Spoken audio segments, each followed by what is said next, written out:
That's a 5. Welcome back. You say welcome back to StevieMillPlays. We're here with Season 1, Episode 4, The Enemy of My Ally. I'm Stevie Mill. We've got Caleb playing Irvin, his now level 2 Avian Monk. And we've got Sprinkles, played by Levi, the Khajiit Rogue, now also level 2. They gained a level up last game. Got some stats and some skills. I think Drum also gained a level, which I know that him and Slippy will be here in a little while. But we're going to go ahead and get started with everything. We've when we left off, you had taken down the battle board, Vedidovanen, and really sort of beat him down in front of all of his ogre compatriots that had taken over the outpost, causing them all to flee, and you emerged victorious. Slime, your slime bard Slippy joined the party after that, and then you actually settle up in Vedidovanen's personal quarters for the night. So as let's say, of the two of you, who has the higher agility? I think you're both probably. I have 5. I have 5. Okay, well that's a bad check. Who has the higher? Who has the higher luck? I have 2. I have 2. Okay, so now we're gonna go to. It's all the same. You guys' stats are exactly the same. Except, I think his intelligence is higher. 4. Yeah, everything else is the same except his Look at that! Look at that! Wow. And so we'll say you wake up first, and again the room is warm. It's that long wooded sort of longhouse building, and he had all the animal skins and the furs laid out over in one wide section over on the side, which you two had sprawled out on, and sort of just fell asleep right away. And we'll say that Drum is still sleeping there, snoring away, and Slippy's nowhere to be found. So maybe he's off doing something this morning, or left before you guys got up. He's not in the longhouse anywhere. Where's that slime? But you get up first. Getting up to your feet, you stretch and trying to get a sense of your surroundings. Again, they were describing it to you as for an outpost place like this, actually kind of nice, kept by what was the ogre general, the taskmaster of the raiders. So he, I guess, paid to have it to have some small comforts there. So as you kind of go to take a step, you kind of nudge up against Sprinkles, snoring, laid out, just stretched out. Nice. He's breathing deeply. When you nudged him with your foot, he didn't even seem to get up. I'm like curled up in a little cap. No. You're like this. Oh. Yeah, well, I mean it was warm in there, so Yeah. no need to curl up. Yeah, didn't wake up at all. What am I dreaming of? That's actually a really good question. To think about the dream you had the night before, it was kind of like you were just focusing back on the city that you kind of come from. Your family, of course, were high members of the clergy there, and you had been entrusted with taking care of the church, and they kind of gave you a lot of responsibility there. At the end of that dream you had the night before, it was fire and smoke and ash. This time, the dream started out that way. You were just kind of standing there, your heart racing, looking around either directions as pews are ablaze on both sides of you, and fire's racing up the walls. You cough on smoke and you almost drop over on all fours, crawling forward, scurrying. Your head bumps into something. It's that pedestal right there in front of the altar, right? It was like where someone stands behind it. You just hit it with your head, and you almost went to knock it over. But a whimpering sound comes from behind it. There must have been someone inside. From the sound of it, it was someone small and frightened. As you go to scramble around it, you wake up, right? Oh wow. You can't believe it. It felt like as you were there. I mean, because it was a memory from a long time ago. But as you kind of eyes blink a couple times and you rub the sleep out. Yeah, you're here in Ovaden's longhouse that you guys just really thrashed him yesterday, last night. Your muscles are still sore and kind of aching, as you're stretching a little bit. Yeah. Kind of like a cat. Oh yeah. Focusing your vision, Irvin's standing right above you, just kind of looking straight out.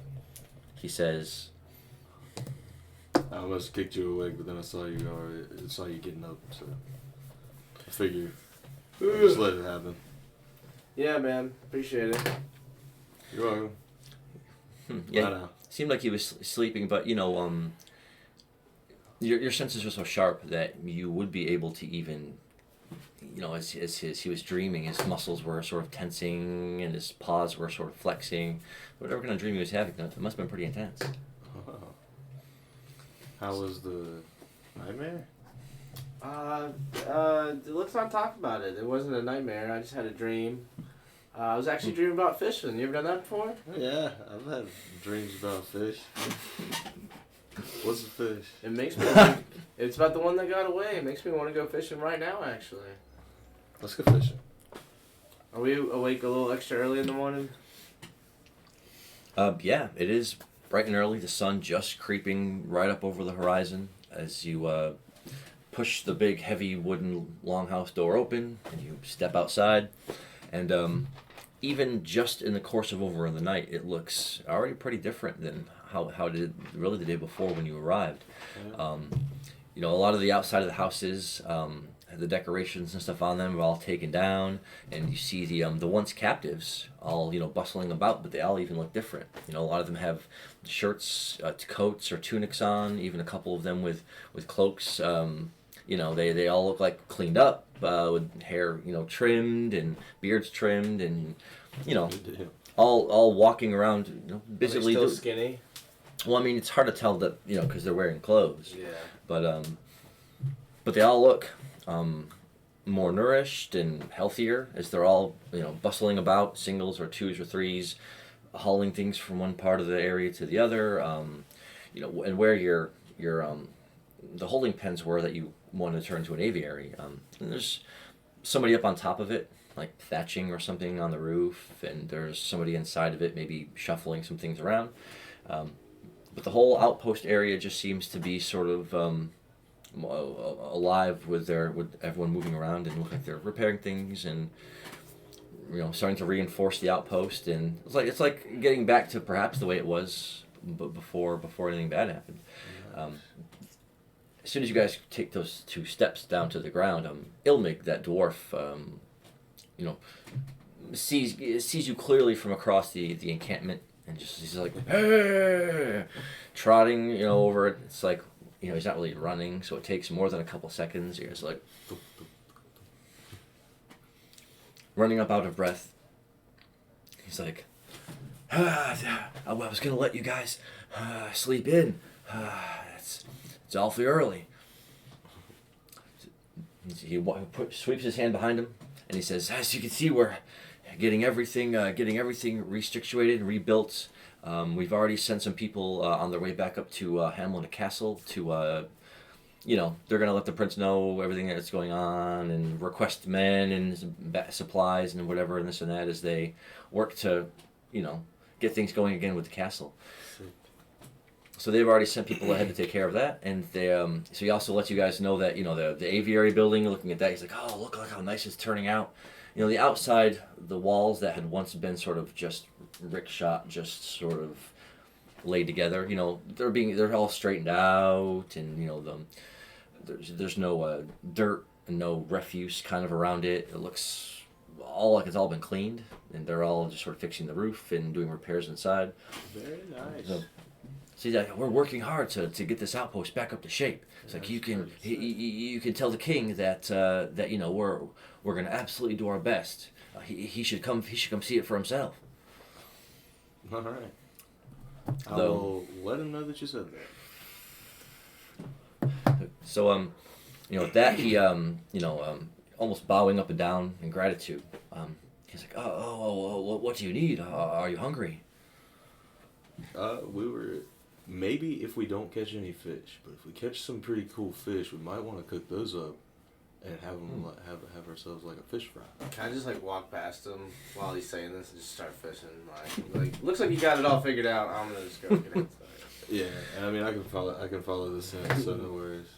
Yeah, so coming out of the longhouse again, it was there's two little smaller houses behind it, and then the aviary is going to be over on this adjacent side, and then cutting in between them, you can really just walk down a small section of the craggy sand, and you're right down to where the beach side is, expansive ocean stretching out before you as far as you can see over the horizon. Cool. Yeah, being nestled right there on the ocean, it'll be a good outpost as far as once they get everything built up and get it fortified. So as you're just sort of talking with Ilme back and forth, he just kind of actually walks really kind of in between you, fishing pole over his shoulder like this. Just Ilme is like, "Oh, you're going to be doing some fishing." Yep. As I keep walking. Roll a 1d6. Actually, both do roll 1d6. You've been bantering with this guy for a minute. A 1. And a 6. We roll 6s around here. Roll the game. A 3. Yeah. So as he just walks in between you guys, and Ilmig's like, you just shrug and you say, "Well, think about it this way. One of us is a cat. One of us is really like a bird. I mean, we both love fish. We're gonna go fishing. Yeah. So, I'll catch you later. Hopefully, we'll catch something big. Bye now. Yeah, and as he was like reaching in his like belt at his side to pull out a parchment or something to show you, yeah, you're already just like, that's you know. I'll catch you later. We're gonna go fish. You'll be here when I get back. You live here, so. Bye. So yeah, just walking away and welcome guys, everyone who's joined in here. We see a couple of y'all in the chat. Appreciate you guys jumping in to just take a peek. Where these guys are now actually waiting for the other members of the party to show up. They're going to go right down to the beach side and do a little fishing. And fishing in this game has its own sort of mini game with its own sort of little set of rules, right? It all really depends on the kind of rod you have, for one, and then what kind of water you're fishing in. That goes into effect to determine the distance. Well, I'll say the size of the fish is on the first roll, and it could be a D8 or a D10 or D12 or D20. That sets the size of the fish. And then from there, it's a progressive roll to see how far away the fish is. And then from there, you're just going to battle with dice to try to reel it in. So, I know you're both pretty seasoned fishermen in this game. So who wants to... being that it's on the ocean, but you only have basic fishing rods, you would still only be able to roll a 1d10 in size to catch fish. Okay. That's fine. So, which of you will go first? I will. I just looked at you. I was like, that's cool. All right, so First is for sure. go ahead, and so it's on a 1d10, right? Let me scoop this up a little bit. I was rolling it down with all that practice rolling I was doing. The top piece not even right. Go ahead and crack a 1d10 to see the size of the fish. A 5. So with it being on a 5, I'll roll a 1d6 for its distance. Wow, it only has a distance of 1.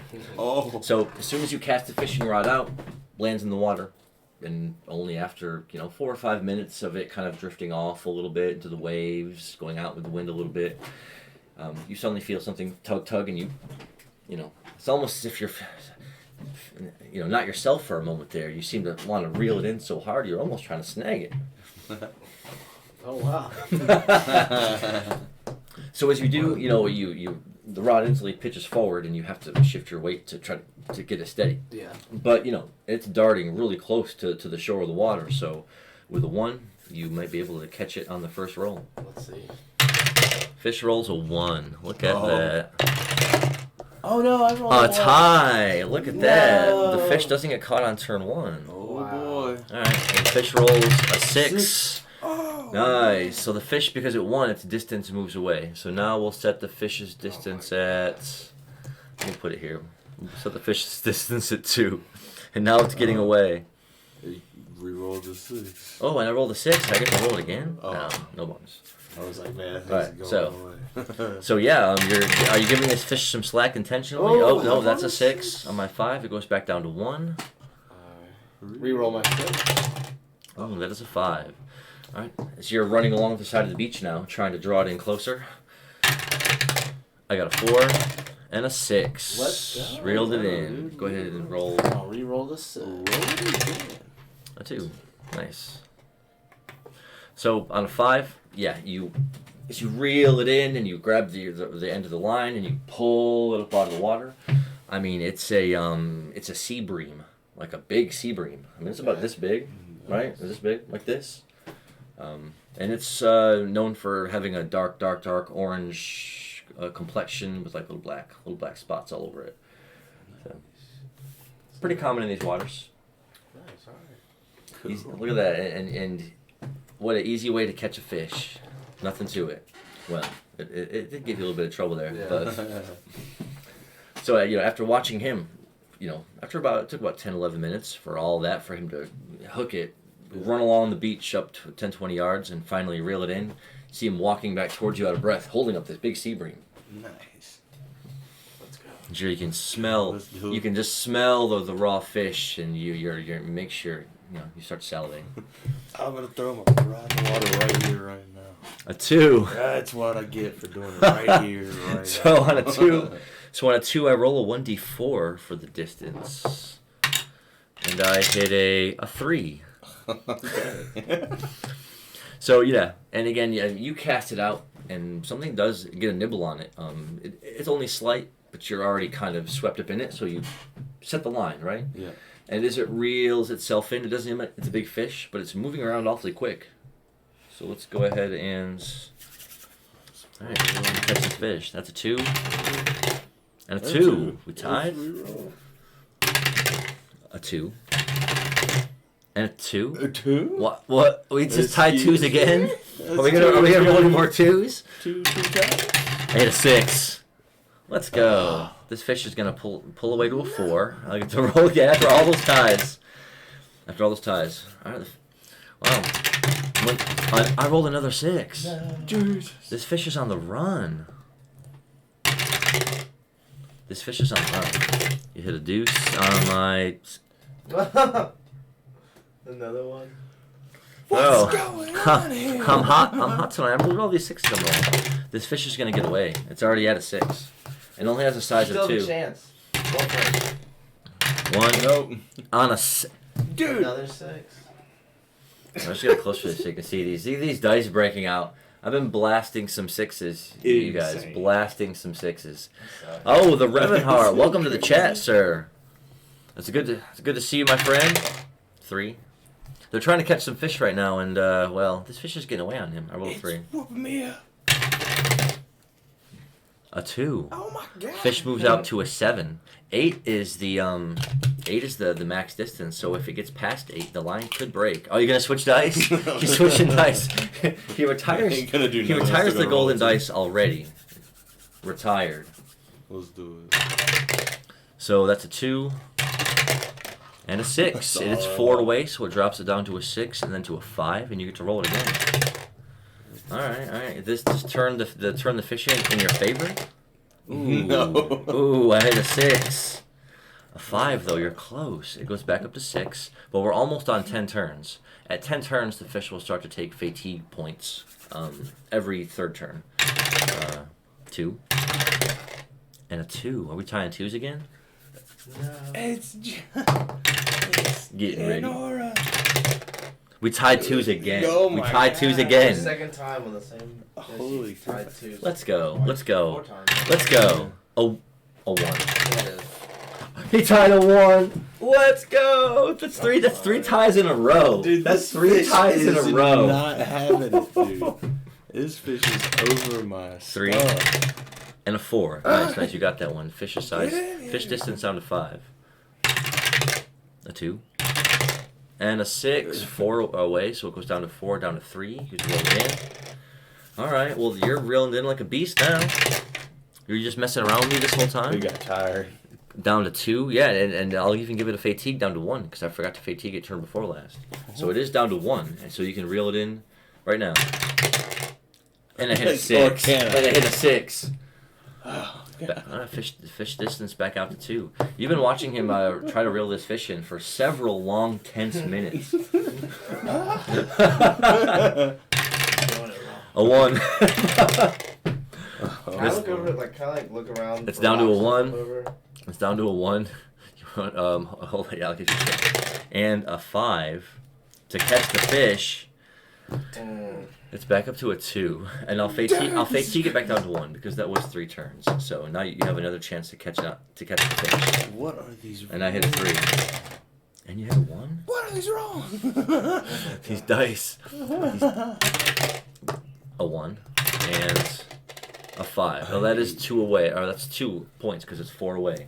So as you finally, after watching him for what may see 8 long minutes of reeling, rocking his body back and trying to get this fish to land, it does flop up finally on the sand. And as you look at it, I mean, it's what's called a scorched sunfish. It's just a sunfish. It's only about this big. That's it. What did he roll on the D10? A 2. That's why it's so funny. He did all that fighting. He did a lot of fighting for a sunfish. He did a lot of fighting. A lot of fighting for a sunfish. I wanted to, while he was fishing, since it took him so long, I wanted to like look around for rocks. Like look for bait, maybe. He wants to look around for rocks. Did you hear that? I wanted to flip him over to find bait. Oh, you're talking about rocks in the sand. Yeah, or like I went wherever, like just trying to find some worms. So, yeah, because it took him so long. I mean, if you want to say you were just kicking sand around and kicking over anything that was in the sand, go ahead and roll a 1d6. Please. Look at that thing spin like a beast. Insane. That thing was cooking. Yeah. Well, on a 3, you kick a tuft of sand over and you do see a small broken seashell. Is there anything in it? No. Sand. Alright, whatever. Doesn't classify. It doesn't classify as good enough loot. I understand. Yeah. Well, I was just looking for bait. Looking for a bug. I understand.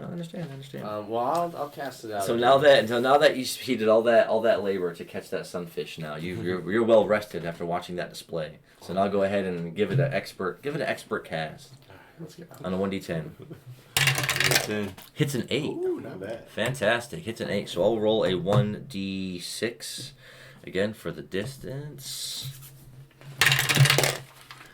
A distance of 1. Look at you bring in this giant fish on the first turn. Are you ready? Yeah. Are you ready to bring in this giant fish on the first turn? That's right. 3, 2, 1.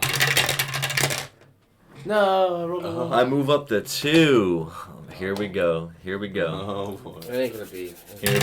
Here we go. 5.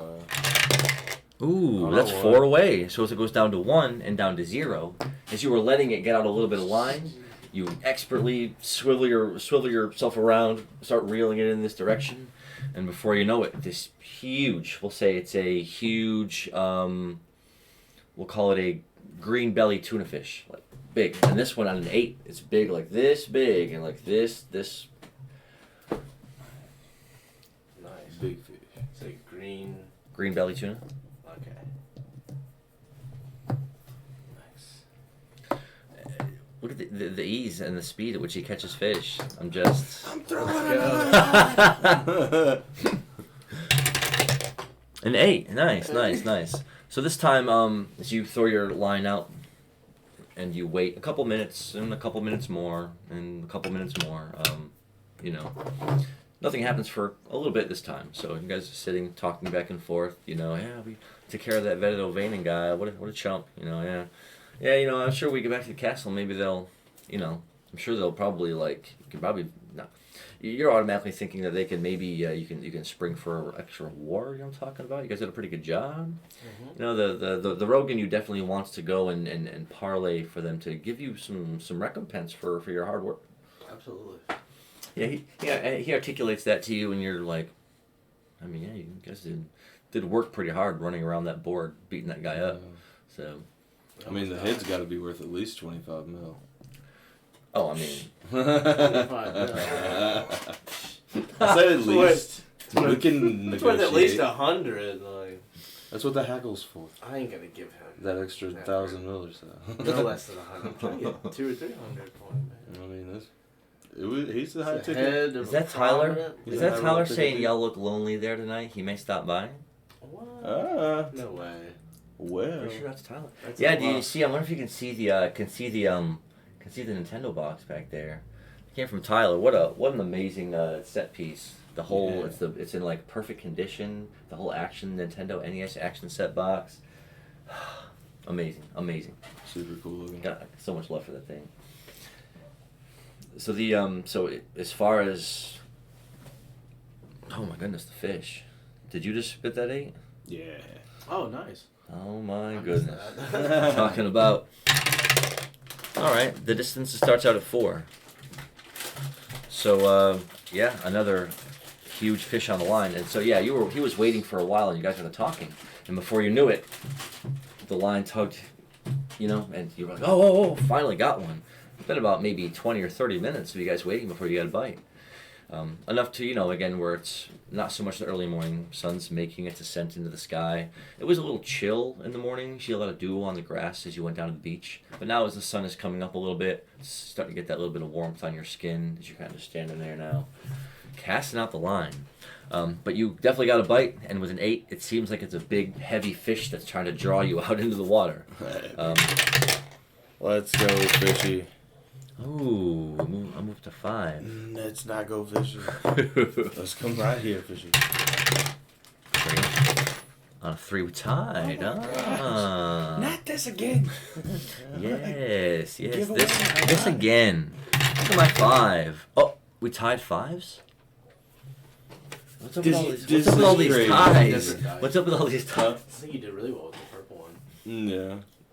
But it's just superstition. It's gonna I win on the 4. I go up to 6. Roll a 1. Switches out his dice. This fish is up to a 6 distance.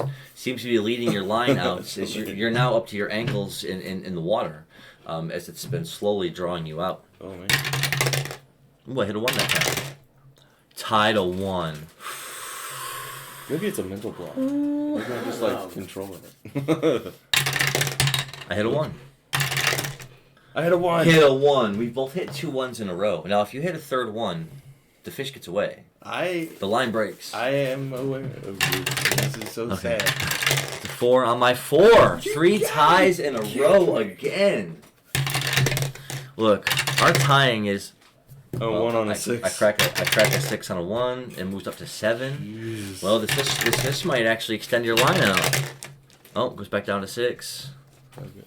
We're going into like the 9th turn. Hey, look at that 6. Oh, tied it with a 6. Oh my god. Roll your bonus. With the 6 rolls. Roll my bonus. Oh, Another if the 6. fish hits a second Don't 6. leave. If the fish hits a third 6, it does also get away.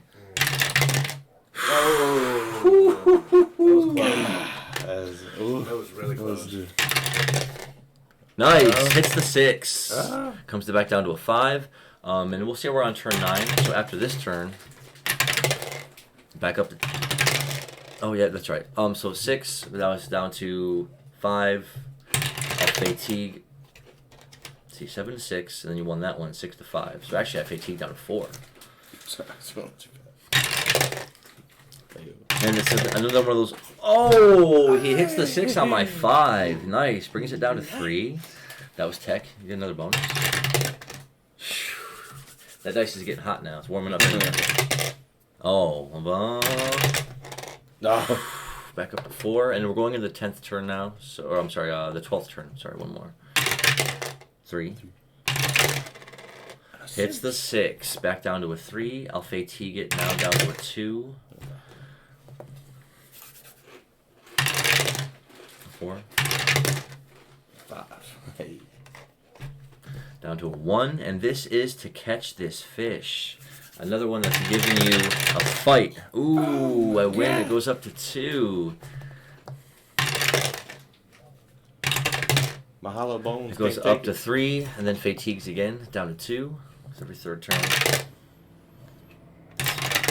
It's tired. It's tired. I gotta go back up to a 3. You just gotta bring it in. We tie 3s. Hits a 6. I'm gonna go mad. Like, go insane. Alright. You gotten so many rolls. Up to 5, and fatigue's down to 4. You got to roll the dudes like 30 times. Look at all these, just to catch a fish. We tied ones. Man. Going. So I got to roll that many times. Yeah, I know what you're talking about, Zelfer. I wish I actually had one. Another 6. It goes up to 5. Oh my god. I'll roll bonus. This fish is It's going up to hard, 6. buddy. Fatigue's back down to 5. Mine. Goes up to 6. He had it so close. He had it so close. Roll my bonus. Hit a 3. Hit a 4. Down to 5. Alright, well, I gotta stop doing that with this dice tray. I get so I want to flourish. Oh my goodness. That dice tray is a rolling good. I've been cracking 6s all night so far. We tied the 1s at least. 6, so I'll FAT back down to 5. I go back up to 6. I actually once we hit turn 20, I believe hits the next tier. Hey, what a legend! Thank you for following. I go back up to 7, and we'll say now that we're in turn 20, we'll say now it fatigues back down to 6, back down to 5. But it happens every we'll say it happens every 4 turns instead of every 3 turns. 1, 4. Okay, down to 4. All right. A 1, a 2, down to 3. Okay. This could be something. This could be something. A 1, a 4 comes down to 2. It rolled 3 1s in a row. I did roll 3 1s in a row. Holy flip! And a 2, and a 1. 3 fatigue it fatigues down to 1 now. So now is your golden opportunity to reel in this fish. I hit a 1. He barely catches it with a 2. Oh my God. Barely catches it with a 2. So, your muscle's straining from this next, we'll say it was a 12-minute fight with this fish, right? Your muscles were straining, your sweat going down the back of under your feathers, right? And you're just trying your best to pull this thing in. Finally, I guess the reason why, because it was the line got tied up around its tail and around its fin, so it was all just kind of thrashing wildly, not even really swimming. Just giving you a huge fight trying to reel it in. But we'll say that this one is a crested marlin. Oh, sick. Nice. What a fish. What a fight. What a fight for some fish. I think I'm just gonna try and eat my sunfish right now. Did I get time to look for more bait while he was doing that? Yeah, you get. I'll give you another. Bait roll. I'll give you another D6 as you were trolling up and down the beach for a second. I say for a couple of minutes while he was again just angrily fighting against this fish to catch. You instead of finding any seashells or stuff like that, you did go further down to where it was a bit of some rocks and stuff where a bit of the beach is, where a lot of that stuff washes up in one spot. So looking amongst the pebbles and stuff, you find a small, something that stands out in the light because the way the sun gleams it. It's almost like it's a metal coin, but it's not mill. It's not mill. Holding it up and looking at it in the light, I mean, it most certainly must be. You almost have to roll d6 to kind of rub some of the dirt off this thing. Hits the 6. Let's go. I'll roll it. Again. So yeah, as you rub it off, it's definitely some kind of an ancient coin like you've never really seen before. But it does have some letters inscribed over the top. You see a couple letters that you recognize, but a couple that you don't. And as you all of a sudden, after examining it for a couple minutes, hear over your back say, "I finally caught it." You holding it up into the light, it glimmers just enough to where that moment of realization sets upon you, like adrenaline coursing through you in that one moment. You're like, "Oh, This is a prestige token. this is a prestige token. I already know. So because his characters beat the game before, whenever you play a new campaign, you get a prestige token. It gives you an extra roll every time you get a level. So every time he gains a level, he gets a 1d20 item roll. Does it count for any past levels gained? No. Wow. I was gonna try. Yeah, and that applies for any time you beat any one of these campaigns. If you play in one after that, then your character gets will get a prestige token somewhere right at the beginning. Nice. It's just for it's a little way of saying welcome back. I was gonna, if I could, I want to walk over to his character and just say, I'm gonna take a break. You can have a couple of fishing adventures. You're gonna take a break from fishing. You're gonna take a break from I'm fishing. gonna sit out for a round, let my dice juice, build back up. Those were like some of the longest, really some of the longer fish fights. If it goes to 20 turns, if it goes to 25 turns, that's. I've rolled so many dice over the last 10 minutes. All right, so are you going to attempt to fish the ocean? Yes. We'll then flip a 1d10 for the fish size. So you, again, as he kind of sits down in the sand, you cast your line out. And, after a few minutes, it kind of does sit there, and then all of a sudden you feel something grab a tight hold of it.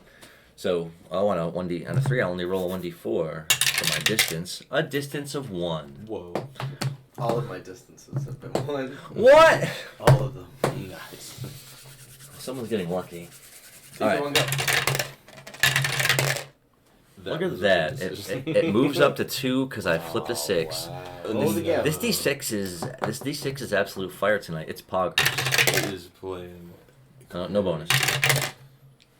Dude. It goes up to 3. Is this fish gonna get away? No, I'm sorry. Is this fish gonna get away? I'm just trying to get my rolls up. Look, it's this fish's destiny to escape. Is there magnets in these dice? It's this fish's destiny to not be caught on this day. Ooh, Let's go. That's down to 3. Tie. Oh. Okay, we'll take a tie. Whoa! Look, these are the dangers. Like, I hope we have that on stream. We recorded it. I went to roll the dice, and somehow it disassembled itself. I touched it, and it fell apart. You guys don't realize my level of clumsiness. So wow, you actually got a 6 on that. Yeah, so I'll re-roll a 6. Yeah, it goes up to 4. A second 6. It goes up to. It goes down to. Oh no. Goes 4 down to 3. Down to 3. There we go. Roll a third one. Oh, man. 6. Almost 3 5. 6s. All right, I need to not touch the tower. That's what did me in. I was trying to get frisky with the tower. All right, it's down to 2. Fish drawing ever closer. Oh my gosh. Bro, what is up with those dice? They're doing the spin-a-rooney. They're doing the spin-a-rooney all night. I like the one with style. All right, so this fish is down to 1. So now is your chance to get a successful catch. Hits the successful catch, but this time as you reel it in closer and closer, and then finally pull the line up out of the side of the beach. Really, it isn't really a fish at all. It's a big clam. It's like this big. Oh wow, a large clam. Yeah. Hey. Is there? You want to pop that side I rope? guess that's only an Can I quit my smooth mace? You said large clam? Yeah. Can I cast it again, or just like, do you want maybe like forage or something? Like, you can look up and down the beach for like, something to watch the sun. I will try to feel around at the Yeah, water line. I forget you're blind. God. Look, yeah, you just look for stuff. Like you see my dragon feet prints, like my feet just dragging. Dinosaur bird tracks. It's in the sand. You're right around the beach.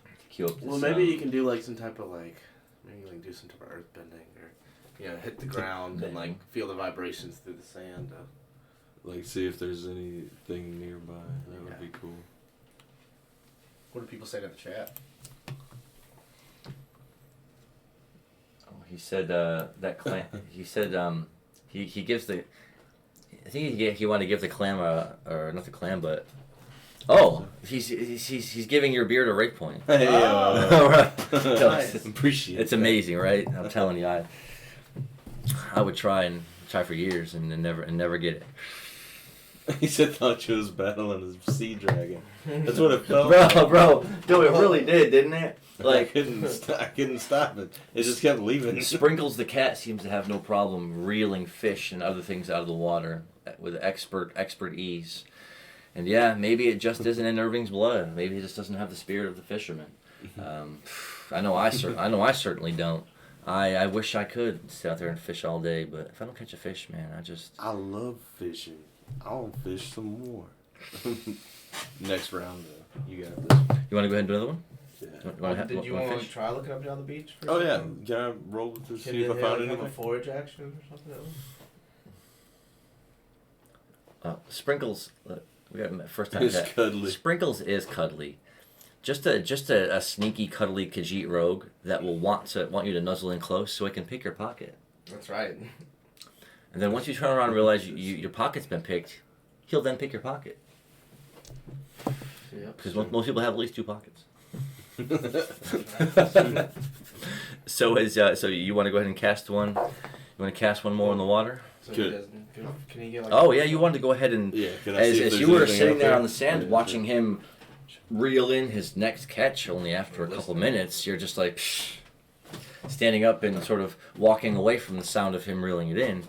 You take, maybe 10 or 12 steps along the beach, feeling the sand in between your toes and hearing the rhythmic splashing of the waves against the sand. Oh. A 6. Ooh. roll it again? The golden dice redeems itself. It redeems itself. So on a 6, you were just kind of walking along and you happen to just kick something.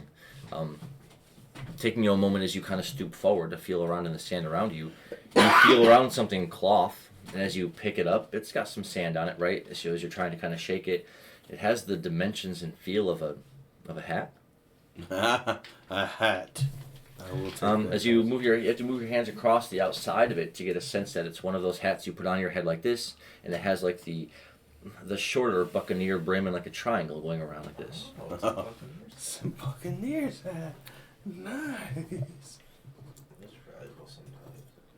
I'm gonna equip that. Yeah, you can put it on. You can put it on. Yeah. Right. I'll go back out there. I'll be like, look at what I found.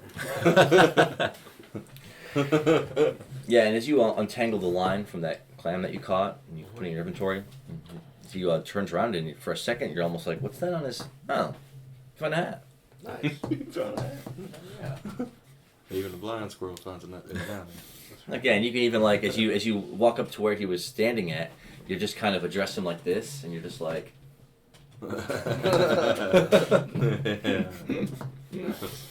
Alright. Alright. Typically, Now watch this. throws out the line on a 9. A 9. That's The gonna biggest be a nice fish so fish. far of the night. That will actually let me roll the D8 for the distance. Hope you're ready to roll another one. Oh, I'm not gonna roll any more 1s tonight. I hit a 1. one. Told you. You should give me another look at it. No. Why? Let's see what I roll.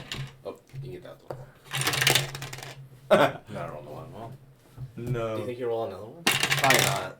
A 3. Yeah. Oh, okay. I was This like, colossal fish that you seemingly caught so close to the shore is now pulling your line away frantically, trying to get away. With a 6. Let's go. Oh, I'm gonna make you fight for this fish now. Up to a 3. I'm up to a 3. Yeah, man. Yeah, you're gonna fight for this fish. Ooh, I rolled a 1. that was his reroll. Oh, that was my bonus. Hang on. You're right. Ah, that's how we roll 4 around here. As the fish draws out to a distance of 4, I'm sorry. I may or may We'll not see have what done. happens. 4 on a 3. All right, Oh. moves out to a 5. Oh, you want to let me go first? Oh. Ah, 4 away, and you hit a 6, so it's moved down to a 4, moves down to a 3, and you roll the bonus. A 6, Second it moves set. down to a Take 2. the Will he get an 3. instant catch? Oh. Almost, almost. So Two. I rolled a 2. On the 6 again for the catch, down to 1, down to catch, and you roll the bonus. I mean, go. he after letting it get out to about half your line was gone, turning to see if Irvin is behind you paying attention, which he's just kind of looking out towards the water. You look back and you're like, hey, check this out, as you start, taking it seriously, start reeling in until it's close enough to where you can wade out into the water to see that it looks like a, well, it really is a small angled shark. It's a baby angled shark. It's about this long.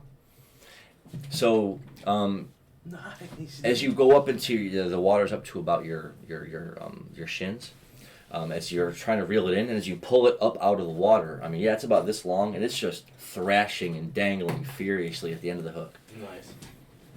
Let's go. Sick. On a 9, what a fish! So he yells, "Oh, it's a shark! I caught a baby shark!" I want to catch a shark. You hear him splashing out of the water, and as he holds the string out for you to kind of hold it, right, and you feel the weight of it. I mean, it's heavy. Nice. Good catch, bud.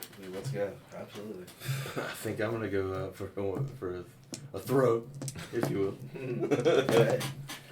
All right, so as you cast your line out on a 7, very nice. And I'll roll a 1d6 for the distance. Distance of 4. All right.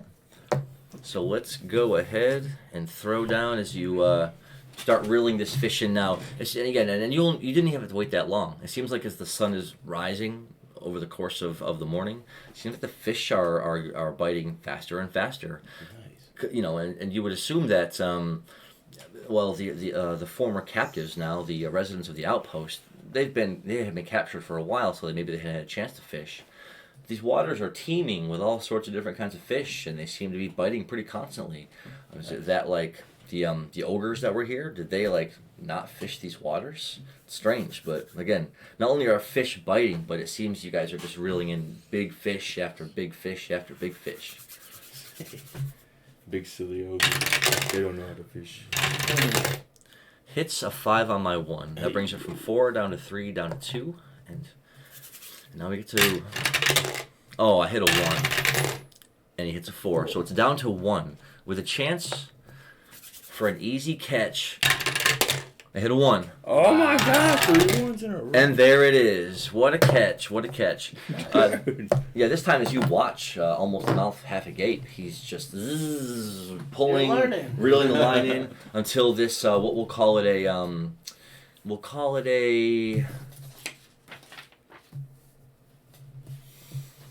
well, this is in the ocean, so we'll say that it's it's a prickled barracuda. Oh. It's not pickled, it's prickled. Okay.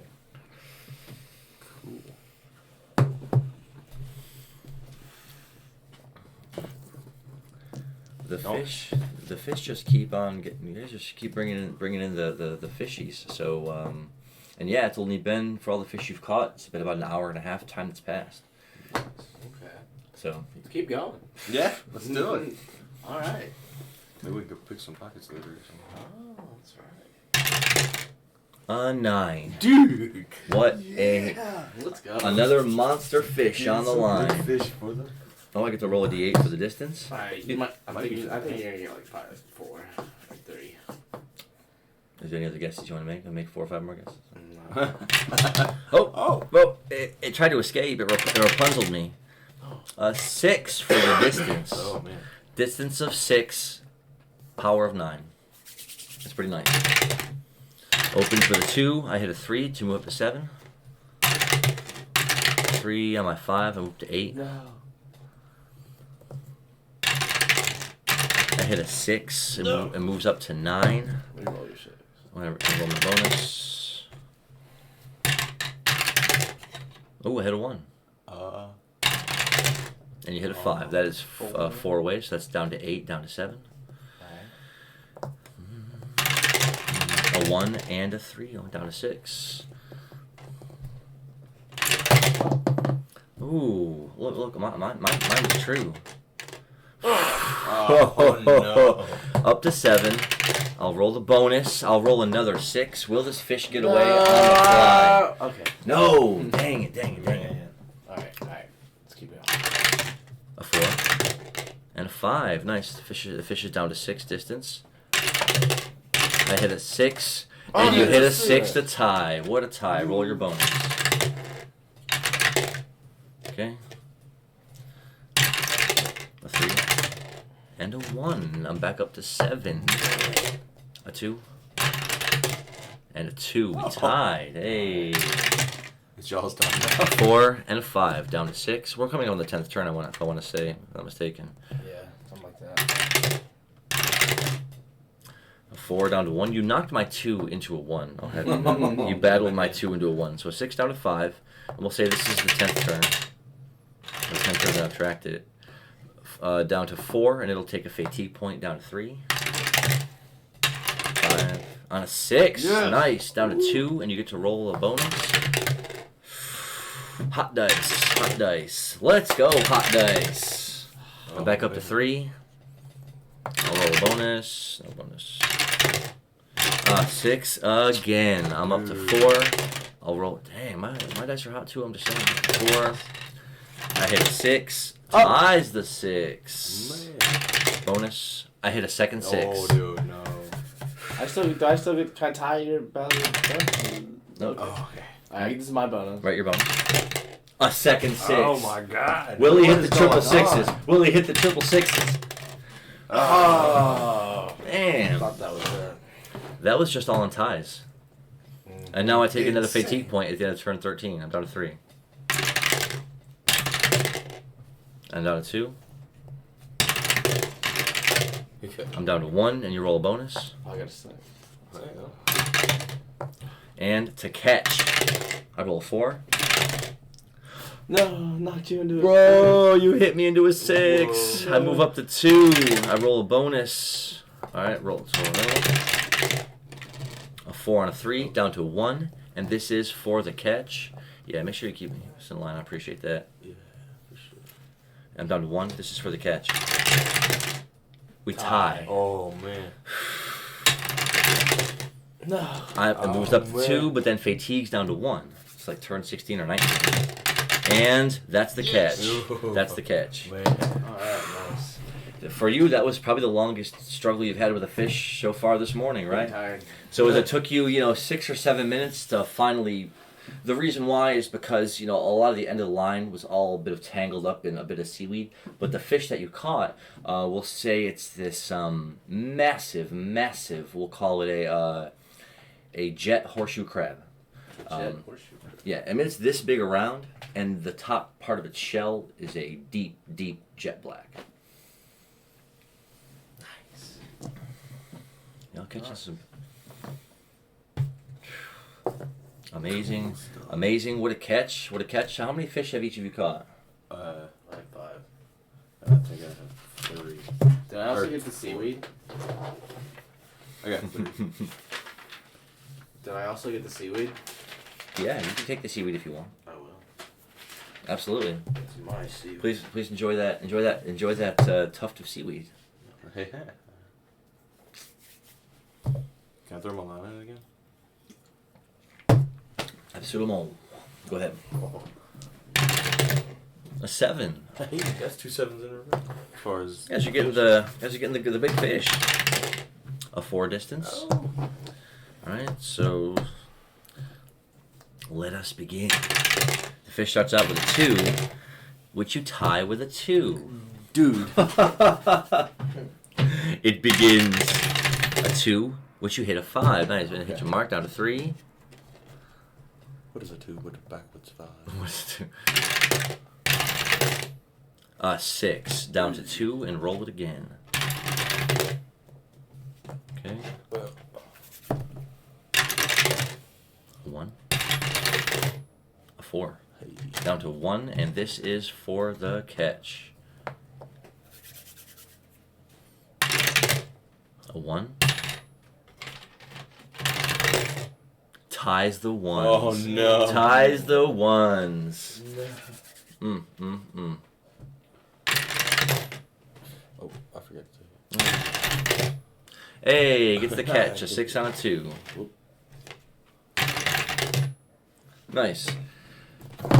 So, you know, as you're watching, it seems like Irvin, whatever he's trying to catch, is heavy and just putting up a huge fight. The line has been bent for a lot of it, you know. And as he's excitedly feels it getting closer and closer and closer, and he, you know, he swears he's reaching forward with his line, pulling it out of the water. He's like, "What kind of fish is it? What kind of fish is it?" You know, yelling at you what kind of fish it is. As you lean in closer, you see that it's not really a fish at all. It's some kind of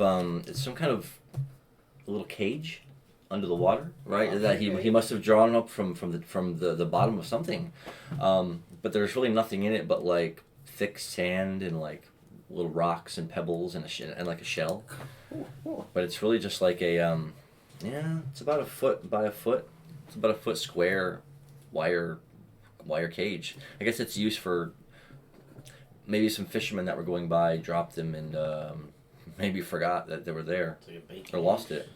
Bait traps. Yeah, it's like just that kind of like metal cage that would sit at the bottom of the water. And So could I just put it like wire cage bait trap or something? Sure. A wire cage bait trap. So yeah, you as you're holding it up, and he's like, There's a shell in it. he's like, you didn't catch a fish at all. You caught like a wire fish cage, and you're like, what? So as you kind of like reach out, you're like, it's of course sopping with like seaweed and like silt from the bottom of the ocean, and just it's like, but yeah, sure enough, it's definitely got the wire rungs around the whole side of it, with kind of rusted metal sheets on the top and the bottom, and it looks like the top can be like pried off. We'll give him all the seaweed off of it. You can have another tuft of seaweed if you're really in the seaweed collecting mood. I'll take some seaweed. Fantastic. Hey, can I check out that shell inside of there? Is there like a crown inside of it, or is it just a shell? No, it's just a regular, just a small sized, Oh, okay. Yeah. Never just one of those like little, it's like a thin little cone, like a spiraling shell. Take that and frisbee it out into the ocean. That's what I'll do. Nice. Alright. Just skipping stones.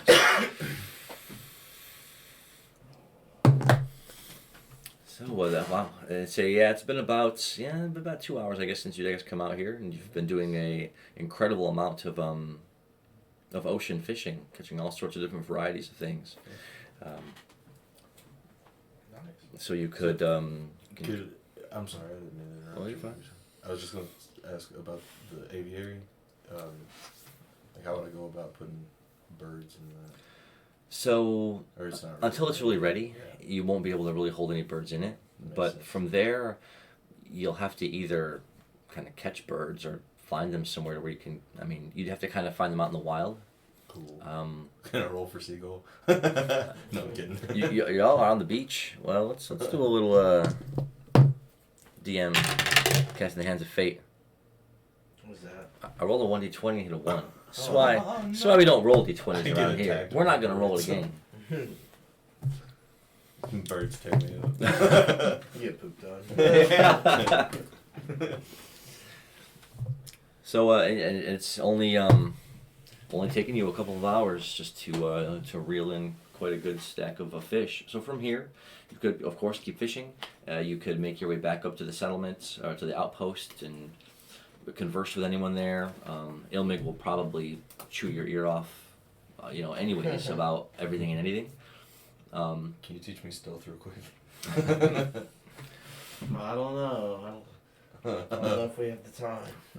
Yeah, and then of course, whenever the group is ready, they can leave the outpost, going any direction, of course.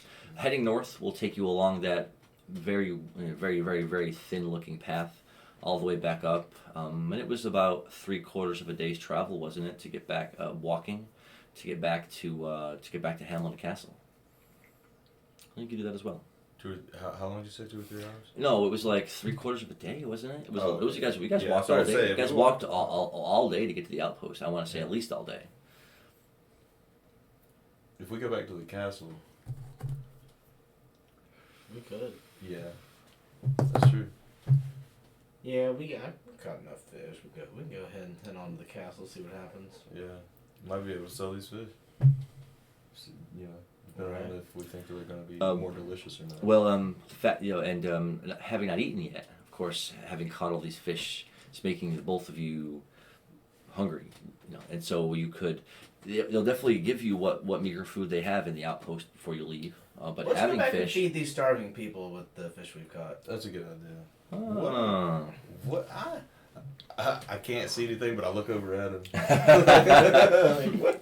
Looking a little confused. It's like, so as soon as you recommend it, you guys can, if you want to go up there and cook all the fish, you can definitely cook I want to it. go up there. I want to try to do some gourmet cooking, cook a really really? nice meal. Some Make gourmet sure they cooking, can all he smell said. it. A little gourmet And I'm cooking. gonna charge $5 a plate. You're gonna There charge. it is. I just like my bird head. They gotta be hungry. Just And a bunch they of. still got just, some meal somewhere. oh God, he's gonna charge them. He's gonna charge all the hungry men. A plate. Let's go. I'm just gonna start walking towards the castle. I'm gonna go back there and cook for them. I'm gonna cook right in front of them so they can all smell it. Okay. Oh, Okay, so I'm gonna cook right in front of them too, but mine's just gonna be free. Oh. Man. oh, he undercut your enterprise already. You won't be able to tell when it's done. Who's the real bastard? that done What, it? you think you can't smell it and be like and tell you if it's done or not? I don't know. Can't see it. So as you Alright, yeah. as the two of you go back up the beach in between the aviary and the houses, you're back out into the main courtyard section of the outpost. And you get to see a lot of people moving things around and building, hammering with hammers. Some of them are even now like they're building a whole new building over on the other side, setting up a foundation, laying out sticks and things to measure it. So they're already starting to make another building here. I'll holler out for Ilmig, and then see if I can get him to come over and take these fish and give them to their cooks and have us, a feast done correctly. Oh, okay. And so as soon as Ilmig sees the two of you, he comes running up, of course, wanting to talk to you about, irrigation, and want to talk to you guys about like. I say that. You guys have been working all night. You can just lay off of the plants for 2 or 3 hours while we eat all of these fish that we got. And we'll show them the fish. Yeah, and we'll just take all the fish. So as soon as you start presenting the fish to him, one I'm only gonna give larger, them one fish. one larger and seemingly more extravagant than the next, Ilmig's eyes get wider and wider. He's like, "Wow, look at those amazing fish!" It's like, we've tried catching things out of that water, and we can only ever seem to catch little guppies and minnows. How have you caught these fantastic creatures? Just to quit my fishing rod. It's just like, you got to put it in your equip slot, bruh. So how many fish? How many fish of yours will you give them? I'm gonna give them the scorched sunfish that I joked about eating. Okay. The prickled barracuda. And that's really the only 2 fish that I I'm gonna have, give other them than the the crested big- marlin, but I want to kind of see how much Keep that's that. worth. Yeah. I'm gonna give them one fish. Okay. Which fish? I'm gonna give them the sea bream. Okay. So that's enough between the fish that you gave them. You can cook that to feed, 4 to 6 people. So he's pretty, gracious, bowing excitedly. He's taking these fish in his arms. he's gonna like almost run away from you, taking them to the center of the and there's always kind of a fire pitched there, even in the middle of the day. Nice. He takes it over there where there's a couple other people that were already over there with some tables set up, and some things on them, maybe utensils, as they are all starting to excitedly chatter over these huge, beautiful fish that you brought them. Nice. They're really, really excited to see them, like they haven't seen fish like that before. Again, they're chattering excitedly amongst themselves, literally 30 feet away from you, just like, oh, well, look at the size of this, and oh, how much meat is on it. They're like, Cool. they're really going crazy over it. Good dude. Yeah, on one side of the coin, you're like, it makes you feel happy and like good that they're really excited about it. But on the other side of the coin, isn't it strange that none of it's these like, what have they completely seen that I don't see? completely grown people that have lived in the world for decades haven't seen fish like this before? Does that strike you as strange? A little, yeah. Can I walk over there and just How see long if have they we can been- tell me what I don't see about them? Well, I mean, granted, I don't see a whole lot about them, but Is this what I part don't of understand. like a frontier that we're on with this outpost? Like, is this, you know? Yes, actually it is, because if you think about when you got to Kinda Hamlina Castle, the castle itself is still being constructed. The castle itself is a recent outpost that the king is only establishing now that the city itself had gotten to a certain size. This outpost was very preliminary, even when it was assaulted by the ogre raiders. Okay.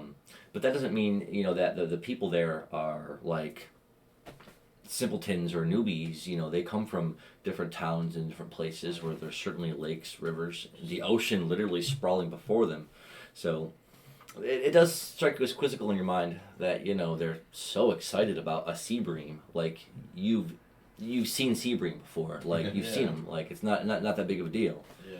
But they're looking at it like it's a new kind of fish, and you're like, Can I ask him what he thinks about the crested marlin? Yeah.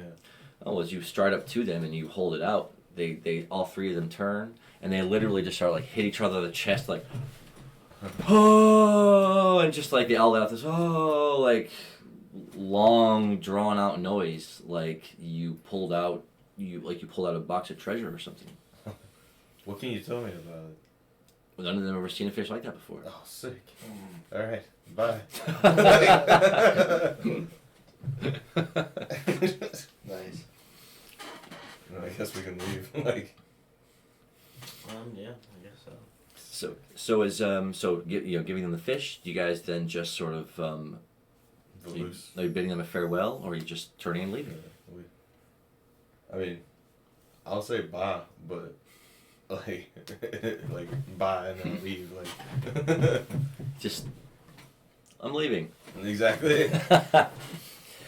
So, and some of them who are kind of standing around you too as you turn and you go to kind of leave in that direction, you hear them behind you going, hey, well met heroes, and, you thank you for saving our lives, and this and that. And, Ilmig, of course, is going to run up to you as you're leaving, already wiping tears out of his face, Dude, He's we'll like- probably be back tonight.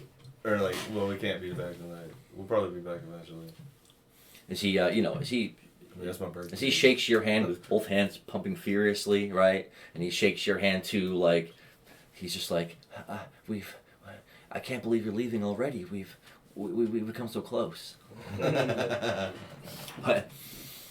and you're just like, okay, you let go of the hand. It was nice to meet you.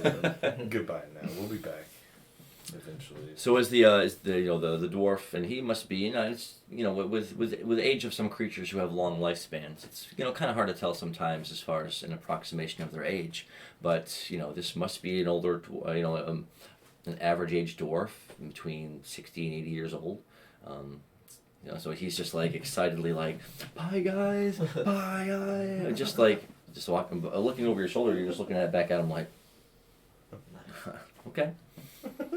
Awesome. You certainly had an impact on him very quickly. Nice. Good deal. Did we ever get any experience rolls for the catching of the fish?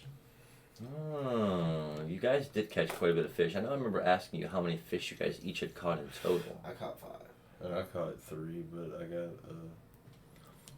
Well, then I'll give Cage. you one. Cage in the hat. I'll give you one. yeah, and the hat. I got the cage in the hat. I forgot about the hat. Oh, well, I'll give you one experience for every fish you caught. Nice. I get 5. I get 3. Very nice. Couple of experiences. Plus 3 experience.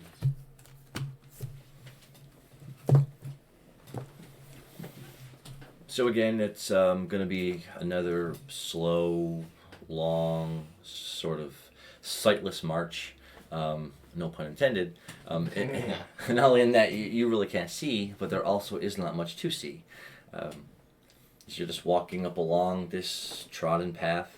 You know, in a couple of minutes, the outpost shrinks behind you.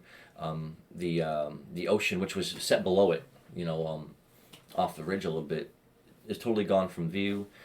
And you see the distant littering of forests off in the distance, and you hear the caw-cawing of birds, the rustling of things in the high grass, the chirping of crickets, as you're just walking along the path again, enjoying you're enjoying the sky now, which is about at the highest setting, high up in the sky, right? You feel it warming your fur, making you feeling pretty comfortable, and you still have the hat on, right? So you're just sort of walking along. Again, you can feel that there's a shade over your face and over the top part of your hands. So, enjoying that, because you're not letting the sun really hit you. But you guys walk for what must be, 2 to 3 hours. Can I look for more crimson berries while we walk? Yeah, because you guys did find a patch of them out here in the wild before, didn't you? Mm-hmm. So why don't both of you roll a 1d6 to be on the lookout? That's a 4. And that is a deuce. Well, you were looking off one side of the path, and it's all just sort of high grass sloping out in one direction with and again, there's some woods way out there in the distance. You're looking out, it's nothing but swaths of grass as far as you can see. And you just actually took 3 or 4 steps off the side of the path, and instantly you're up to your knees in the thick, thorny brambles. You're just like, ow. Stepping back, those are for sure the crimson berries, because they have the small little brambling thorns on the stalk. Cool. So if you notice it, you can grab it without breaking it and get the berries off. But if you don't notice it and you brush by it, all those little, they're going to attempt to scrape. And a lot of them didn't get you because of your feathers, but some, as you were running by, prickled you, so you jump back. Hearing him shout, you turn, and he really kind of accidentally just walked off right into a little thicket of them. Nice. You found some. I did. Good. I felt them. Start. Just reach out till you feel the berries. I know what that does. That's how I found them. You tested me. I guess you can't be that good at collecting them because you can't see. You're just gonna get pricked. Yeah, I'll go pick them. Nice. So instead of you attempting to take damage and try to do it slowly, you can instead of giving you both a lower roll, then I'll give you 1d6 small handfuls of crimson berries. I've got a jar of crimson berries. Do I roll or do we both roll? Because he gave it to you to do it. It was you. I've got a jar 4. of crimson berries. I'll just put the rest of them in another jar, depending on if Nice. there's enough handfuls for a jar full. Well, because you're at a disadvantage, you get that number halved, so it'd only be 2. Okay. So does my so we got 2 handfuls, you said? You got 4 on your roll. Oh, 4. Is that enough to fill a basket? No. Is it enough to fill one of these jars? Kind of like, I think you said it was like a mason jar, basically, or was it a little jar? No, it was a taller jar, and 4 would be enough. 2 would fill it about halfway. Okay, cool. So I put 1.5 jar. Oh, rocks! Nice. We'll see you next time, Lord Revenhart. It's gonna confuse me. I'm gonna keep that as 2 jars. But I know that I've got 1 jar and then one's. As long as you can track that one is full and one is a partial. So after picking the berries for maybe 30 or 40 minutes, you do have some scratches and spots over your hands where you tried to pick them, and you were able to get quite a few good handfuls of them. So you're able to kind of just popping one in your mouth every bit and again as you're take off walking north along this zone's path, and the sun again is right overhead. Beautiful cloudless sky. Again, you can hear those distant birds chirping off from somewhere around you. See if any of them respond to our avian friend. A 2. A 2. At least it wasn't a 1. This is why we don't roll d20s around here. I gave myself a redemption roll. I'm not like a big bird. I want and to it be your was friend. not redemption at all. I don't want to eat you. Well, at least not till I eat you. So you would walk for what would be 1 hour goes by, and 2 hours go by. Sun again drifting off into the distance. You're just sort of trotting along. And again, your conversation, drifts back and forth about things that happen when you're young, younger, places you've been, crazy stuff that you've kind of experienced, and you ask him if he really does always land on his feet, and you ask him if he really likes crackers, and you just guys just go back and forth joking with each other about stuff. And Do you really wake up first just to get the worm? Or... That is not a myth. He said, "Ooh, who let you out of the bag?"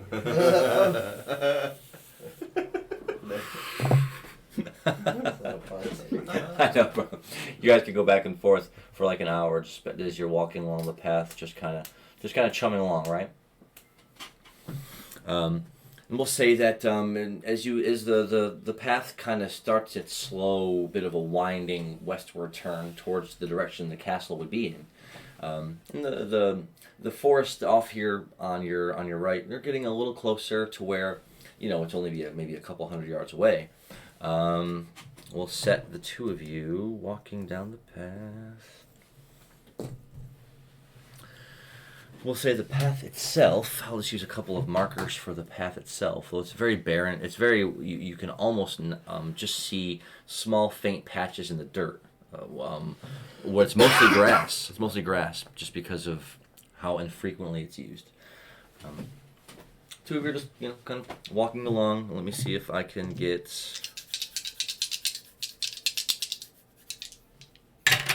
One? I'll need one. So we'll say on a 7 for the encounter roll. All of a sudden you hear, your senses pick it up right away. You're walking, all of a sudden you stop, right? Sure. You stop as well. You turn, it's like, you can hear something out in the tall grass. You can hear it rustling. Can I take my bow out and knock it down? Yes. Drawing your bow out, you're just like, instantly, you're just like, shh, shh, shh, shh, shh. Do you hear that? It's something rustling. You're not quite sure what it is, but now you get the incredible feeling that you're being watched. I'm gonna turn away from where I heard the noise, and I'm just gonna say, I think somebody's watching us. Oh, I think it's our dwarven friend, maybe following us. Maybe. Or maybe not. It's something really bad. I would point my bow in the direction and get ready. Right, so as the two of you are walking, let's say you're walking this way, you notice the sound coming off in the grass out here somewhere. So as you kind of come around, you've already got your bow not pulled, but knocked down like this, so you can try to bring it up at a moment's notice.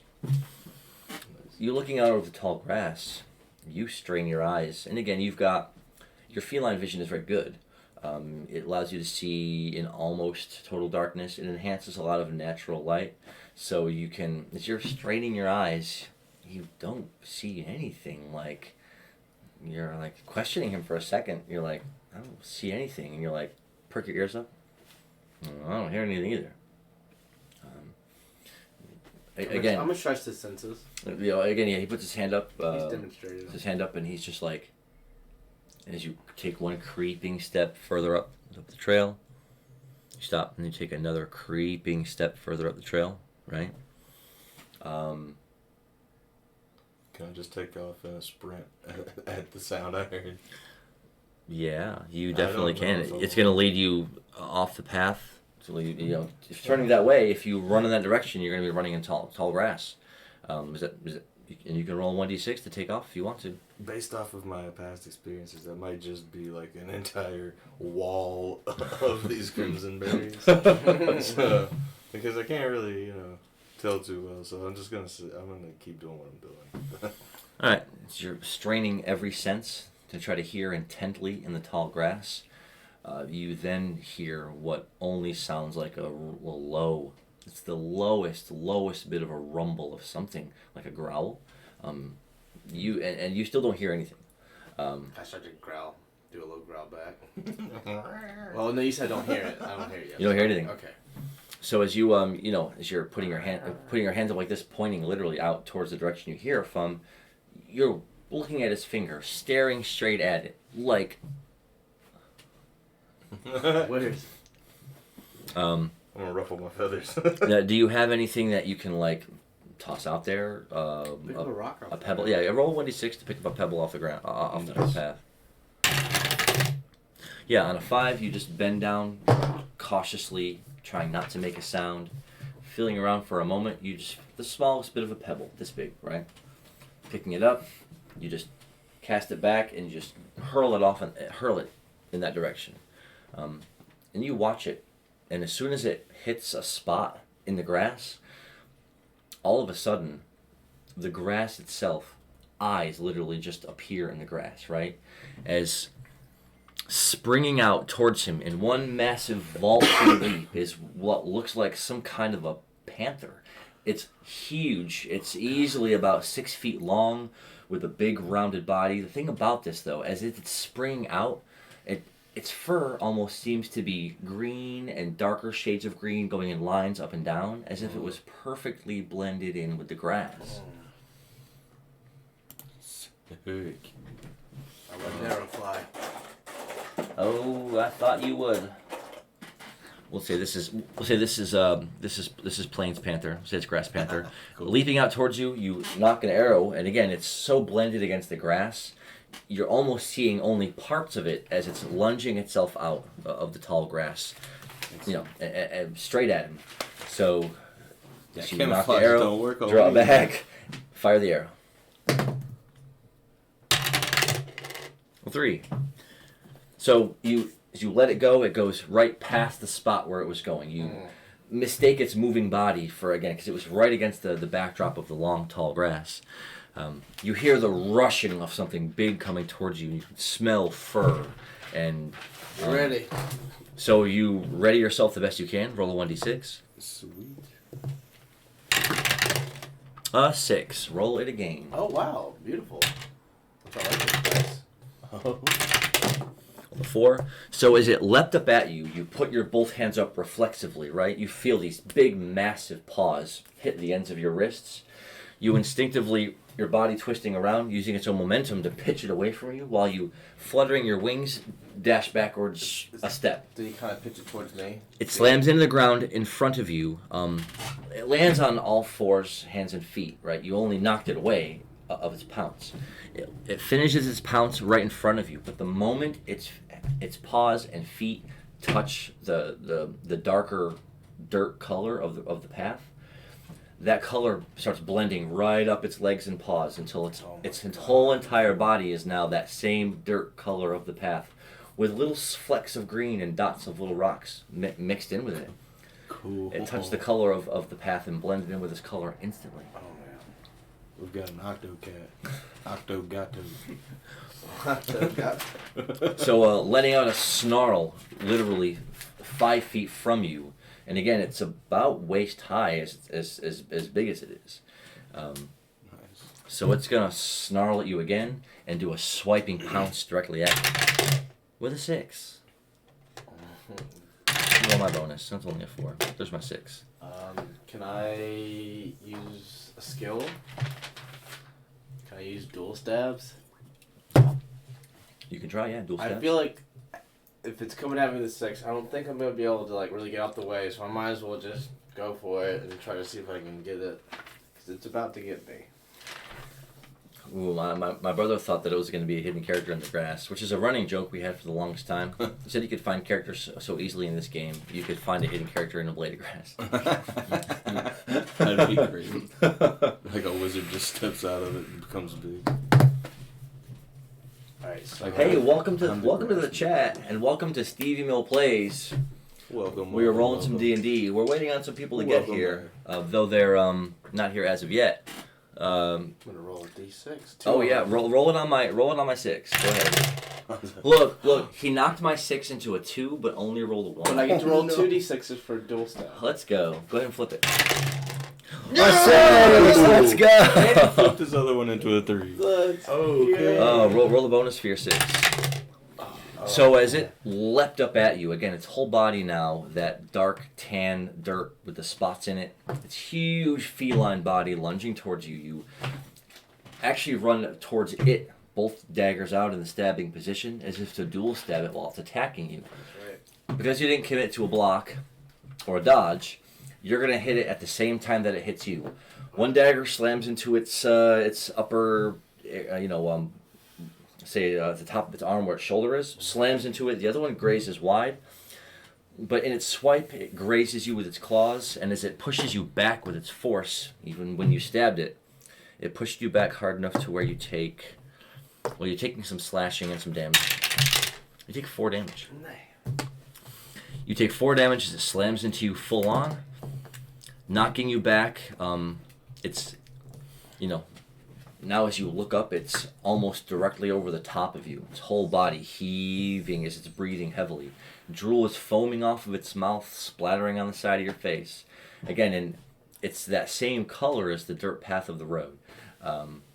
It turned into it instantly, though its eyes that you're noticing as you're looking right at them don't have those same feline characteristics you're used to seeing in a big cat. They're totally empty of any pupils or lids. They're just one solid dark purple color. Can I do like a cat hiss and its face and then a growl and then stab it again? So you can roll to maybe do the hiss and the growl. Right. It's gonna be a hiss turn after that. Oh, okay. Yeah, sure. I'll roll for the hiss and the growl. A 6. What a wow. So you actually, as it's rearing its head down towards you, snarling, you look back up at it fearlessly and just go letting out your hardest feline snarl. So now as you turn, it's splayed out all over him. You can the way the wind is blowing off the grass, you can tell that it's got him on the ground, and it's got to be directly over the top of him. So as you rush to his aid, your action. I'm gonna do an air snap. Oh, interesting. Try and punch it and do the air snap. Nice. A monk technique. Go ahead. Subtract 2 MP or AP. My bad. And roll it. That's all. A 5. So as it was rearing over you, and you snarled back up at it, you rushing up to his aid, you run up to the side of it, and as soon as you're about 3 to 4 feet away, lunge in with the punch. And the way the air snap works with your punch is that as soon as it lands, it's a snapping blast of air from the impact of your strike. So as soon as you hit it, you hear a loud audible pop from the force of the air snapping out of your fist. It not only hits the side of the panther, but it sends it sprawling off of you, 4 to 6 feet away, slides, and it rears its body around, facing you directly. You hit it full on in the side, and it must have done something. You hit it so hard you knocked it away. But as soon as it lands back over here into where the tall grass starts, its hind legs are off the path in the grass. Its whole body again shifts and changes colors into where now it's on both. And so now it's a mixture of the green striped of the grass going up and down the side of its body and the darker tan of the path and some of the dark spots. Is it bleeding from where I stabbed it? Yeah, there's one dark gash right here. Is it red blood? Or... No. The blood that's bleeding is almost like some kind of a murky green color. Oh wow. Okay. Cool. I wonder if it steps on that, if it will like change its color or something. Interesting. We should just try and lure it around and see if it keeps changing colors. But you knocked it back with so much force that now as it's a good distance away, roll 1d6 to try to get to your feet. A 1. Can I roll to try and jump over him before he tries to get to his feet? Yes, you rolled a 1. Just roll higher than the 1. A 2. Hey! So what that is going to be is actually as you went to walk forwards, your foot kicks it, and you have to step over. Nice. Yeah, I'll happily do that. I just want to be between him and the other guy because I know You know, As I you were can take trying to few get more up hits. for a moment, again, it knocked you down so hard, it knocked the breath out of you. So as you let out a hiss and a snarl, as you suck to take a breath in, he steps, calmly over you, like, confidently, as I'm gonna punch this cat again. You're gonna watch. as this plains panther or a grass panther, but really you see it now as more of a different kind of a magical creature because it can definitely change colors based on what it's stepping on. So as this strange chameleon-like panther is again rearing as if it's going to pounce towards you, you see that it's blood is leaking down that wound on its side. So you're probably going to launch your attack, and it's going to launch its attack at relatively the same time. Cool. I'm gonna do another air snap. Use 2 more MP. Give it 8, and I'm gonna just try and target the wounded shoulder with the punch. I want to air snap that wounded shoulder. Okay.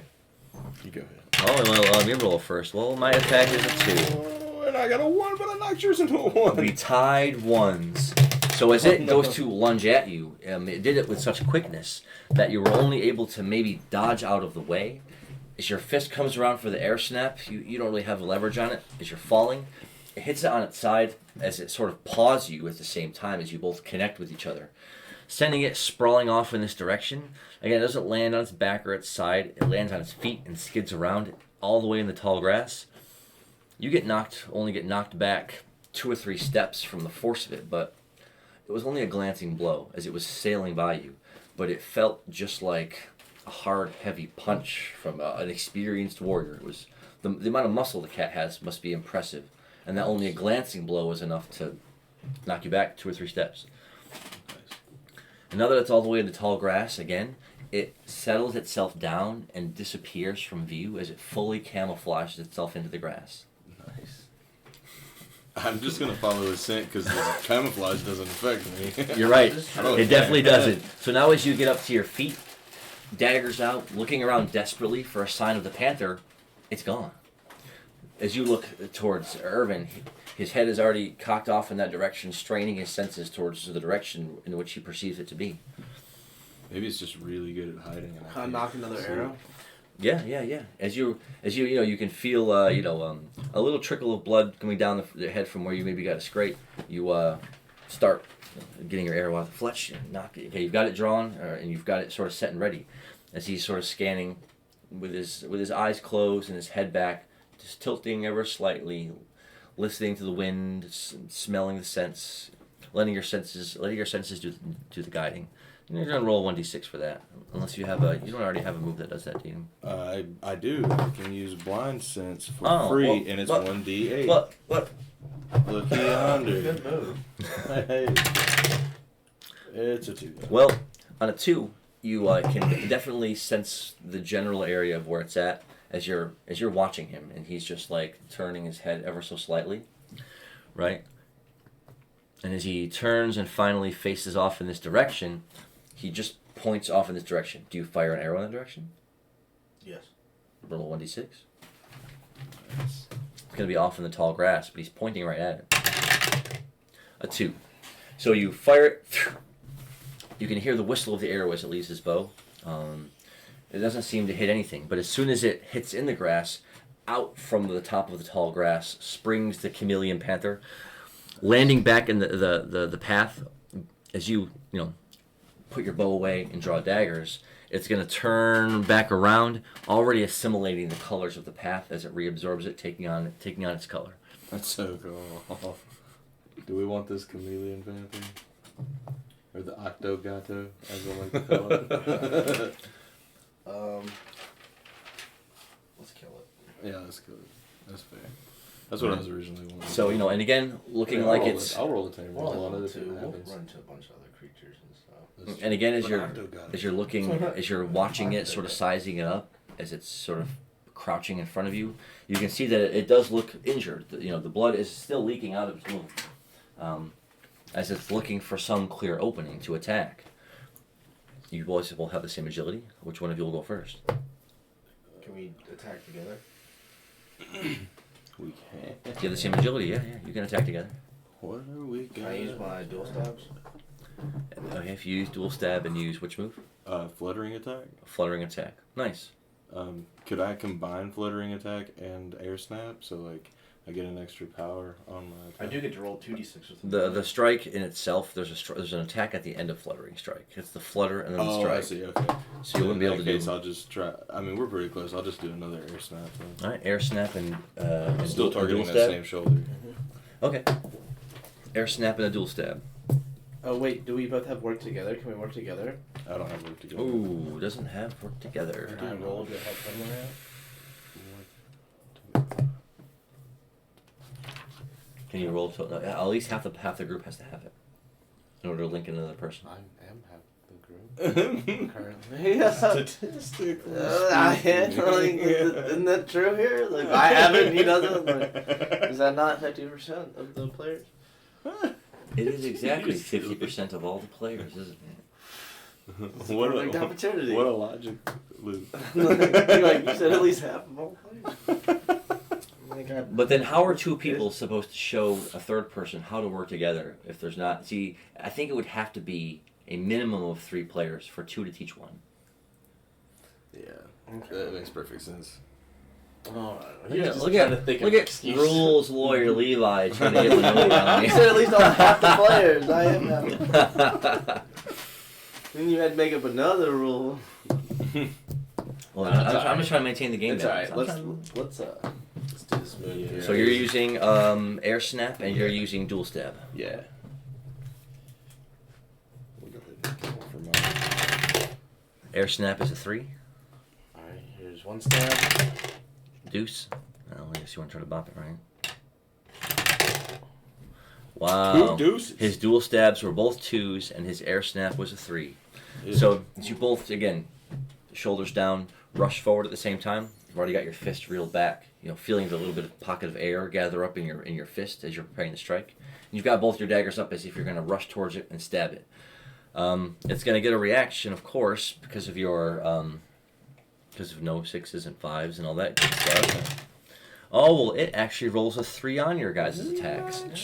So as you rushed in to do the air snap, it just almost went right below you, past you, as your fist went right over it. As it just goes right clean past. Turning around, you go to spin back around to hit it again, but it looks like it's going to like reach up and actually knock you down with one huge paw swipe. Using the dual stabs, as it rears up, you throw your body right at it, as your body and its body connect at the same time. Another one of your daggers on this side really kind of goes in a couple inches, right up in its chest as it reared up. But its paw comes around and boom, hits you with a thunderous clap on the side of your face. But as that causes you to rock back, staggering back a couple steps, you've already covered the distance, jumping over him with the air snap. Boom, right in its face as it was rearing back down from the attack. Striking it so hard the snap of air, pop, causes it to painfully like surge its body back, this time actually landing on its back and scurrying around, trying to recover itself like, how would a wildcat do it? Like pawing at its face, scraping it against the dirt. Whatever your air snap did to its face really seemed to bother it. Cool. So in disarray, it's over here trying to paw at its face to try to get itself right. Can I roll the tame? Just one roll. That's all. You want a tame roll? Yeah, one tame roll. Well, you'd have to hit the 20 on a 1d20. Yep. Let's see which one it's not a 20. That is It's a 7. No tames, no tames. Alright. While it's basically flashbanged, can I just run up and hit it again? Or what? Actually, can I pull out my smooth mace and just try to bash it over the head? So you're going to have to cover the distance because it got knocked back a good 8 feet. Yeah. So pulling out the mace, Yeah. as you go to cover the distance, Sprinkles gets back up to his feet. And that caused you can already feel a bruise starting to well up under your fur from that heavy force of one paw swipe it did to you. Lucky it didn't have its claws quite extended, or else it might have cut your face to ribbons. Damn. Well, a little close then, I guess. But and now another stab from his other blade up under its chest area that's leaking out that green blood all over the path. Now having sustained 2 stabbing injuries, its breath is coming in those hissing gasps. As you're approaching on it, it's actually backing up. And as it's backing up, it's moving back towards the long grass again, as if perhaps to camouflage back into it. Take an initiative action. I want to. Let me see here. Just a second.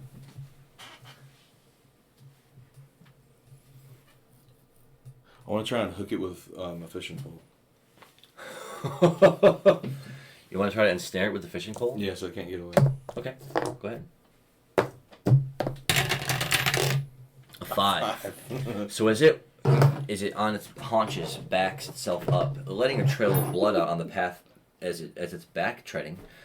As its legs break into the threshold of the grass, and you can already see the color start to shift up its back legs into its hindquarters. You know, your weapon pops out of your hand and pops the fishing pole as you switch inventories. Really the rod back, you cast your line out, right? It lands over the top of it, and as it, in surprise, thrashes around from the force, from the feeling of the thread hitting it, it instantly becomes entangled in it.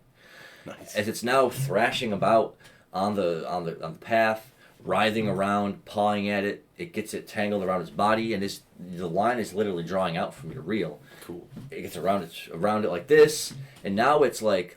Can I use this? And now not only is it wounded, but it's now super caught up inside this line, and it's super, super pissed. As you take a step towards it now, it hisses, ears back loudly, and as it does a rah, like a warning, swipes towards you as you advance on it, you see that it still has the color of the path, but something's happening because it's taking so much damage and bleeding, because the colors now are starting to fade and ebb. It's trying to hold its color form, and is having trouble doing it. Crazy. Can I? Attempt Is it to easier communicate. is it easier to see? Obviously, since the line is wrapped around it from the fishing rod. Yeah, Can I yeah. see that to take another shot with the arrow? You can, and you're walking right up to it where he's got the line out like this, struggling as it's thrashing under its entanglement.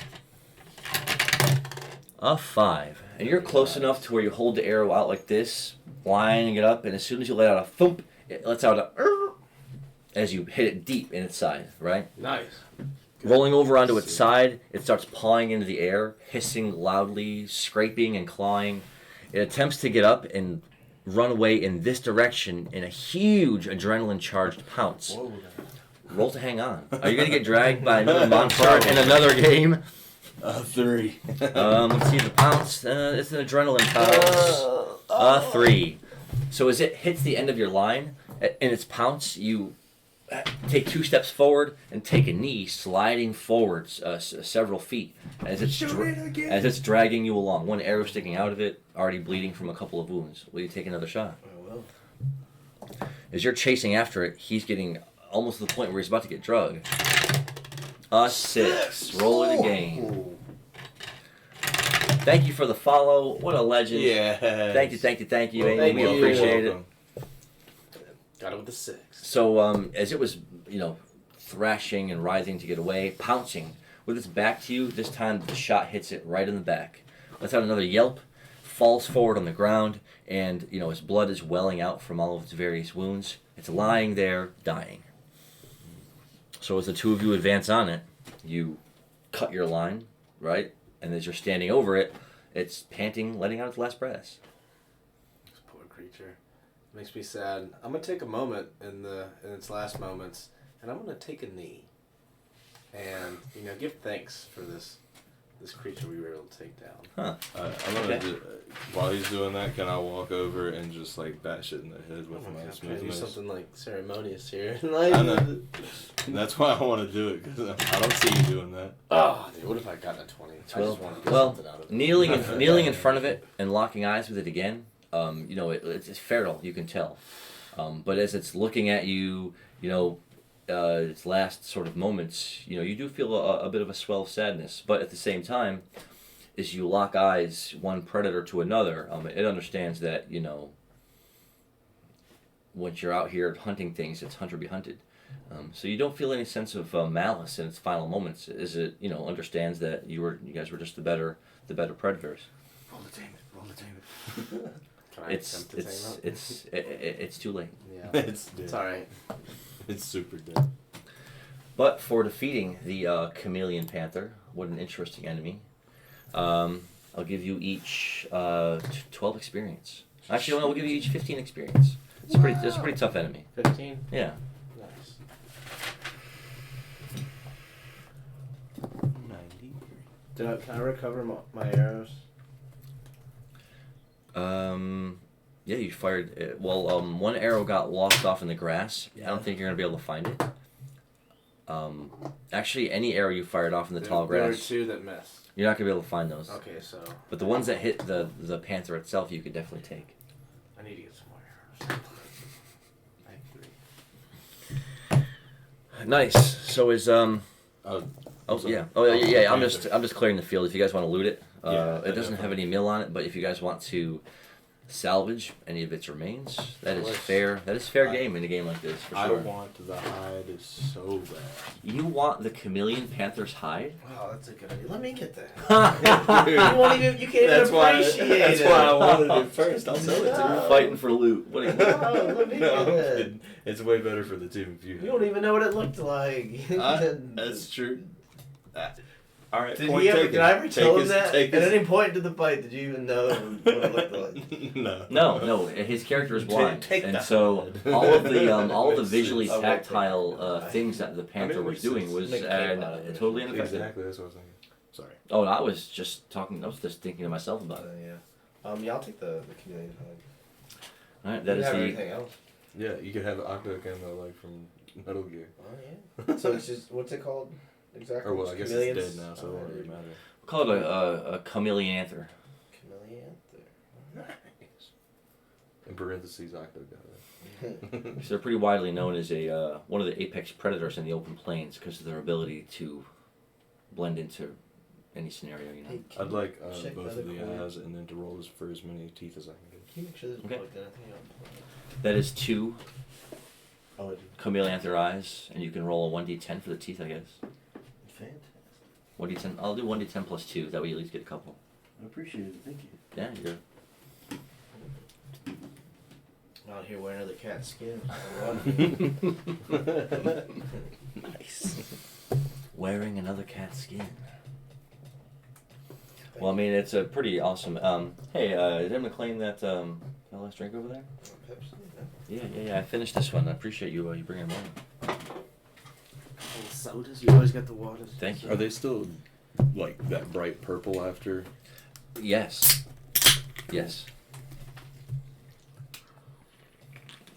Which I don't guess it really matter to me. I just want them for the value at this point. 'Cause Sure. I'm can't see how pretty they are. But in my mind, they look really good. Yeah, as he describes them to you, they're that deep purple. No pupils, no eyeballs, just purple. Nice. So as you're holding them, they're like just purple orbs. That's awesome. So I get 8 plus 10 2? teeth. Dang, okay. Alright. That is 10 chameleon teeth. Actually, they'd be fangs. Chameleon fangs. Oh boy. Am I gonna get the monks? Stand up of tornado. He's already starting to get together the necessary loot.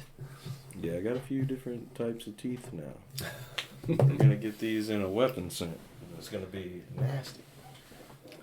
Nice. So after dispatching of that panther, and looting its remains, and sort of, do you guys need to use any items to recover any health or anything? I'm good on health. How much does a honey cake restore as far as MP. It's one AP. As far as AP, it's 1d4 AP. 1d4? I'll go ahead and do that, yeah, for sure. Okay.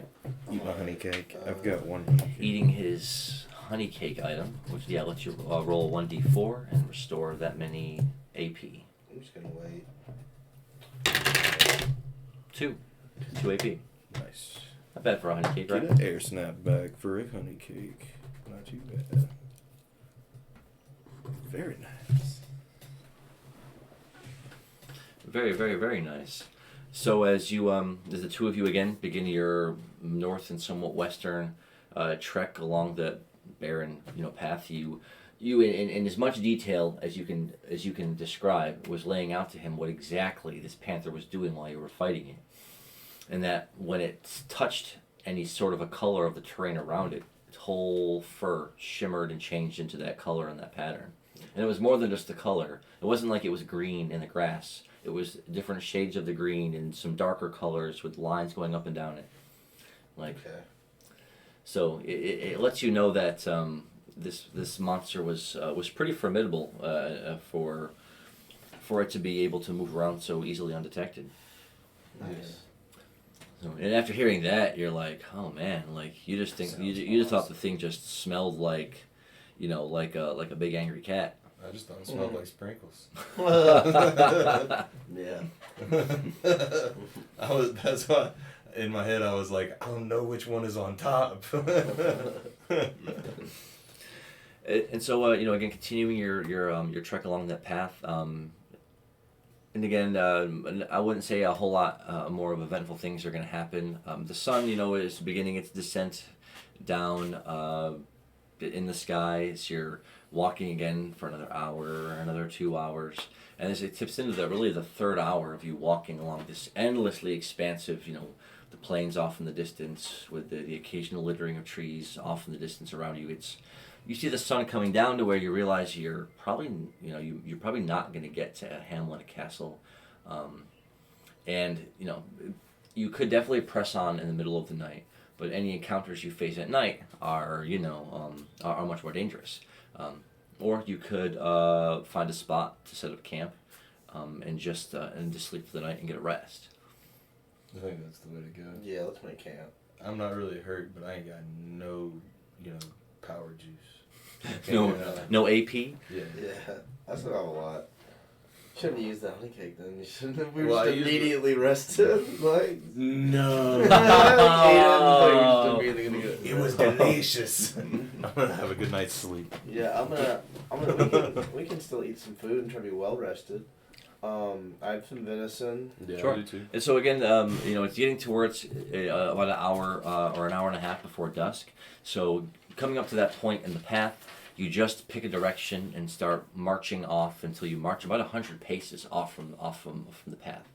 That way, nothing that will really see you from the path would be able to really, hopefully, know where you're at while you're sleeping. The point is to be away from the path.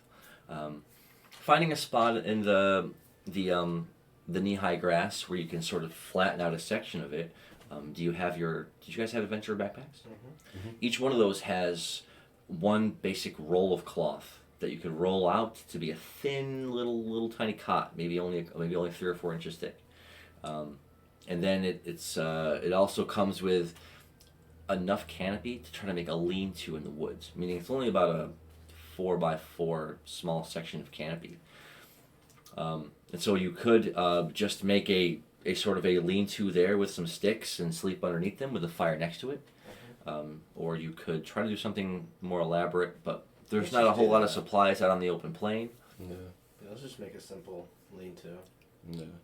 One apiece the way it was intended. If we tried to do it and put both of them over top of each other, it would still only be 8 feet, and we're pretty sizable creatures. Yeah. Right.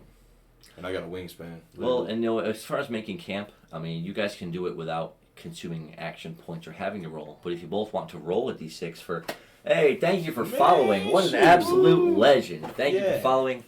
They just fought. They just fought this strange monster out on the open plain here called a chameleanther. It was Sorry. They said. Oh yeah. Sorry, we missed you. Welcome back. Yeah. We appreciate you. Thank you for Welcome following. back. Thank you for coming to watch. The two of them just slew this chameleanther monster. It was a plains predator, a panther, that stalks around amongst the trees and the tall grass with the ability to blend into really its surroundings. So it was a pretty neat encounter, and it got some licks in before it was eventually defeated. Yeah. But they walked along this path heading back towards Hamlina Castle. They had just dispatched some ogre raiders in the last session and defeated their boss, Village in battle-board classic style. So they're heading back to Hamlina Castle to see what will happen once they get back after doing that, under the request of the prince. So now they're setting up a small little couple of lean-tos off the beaten path for the night. And as you're working to get them set up, I'll give you guys both a d6 camp making roll. See if you guys can get lucky. It's a shame we can't work together. Okay, you know what? As far as something like setting up camp, I would say that it's one of those tasks that if you guys both want to roll a 1d4 and see if you can match your roll. And it's not work together. Corroborate. A 2 and a 3.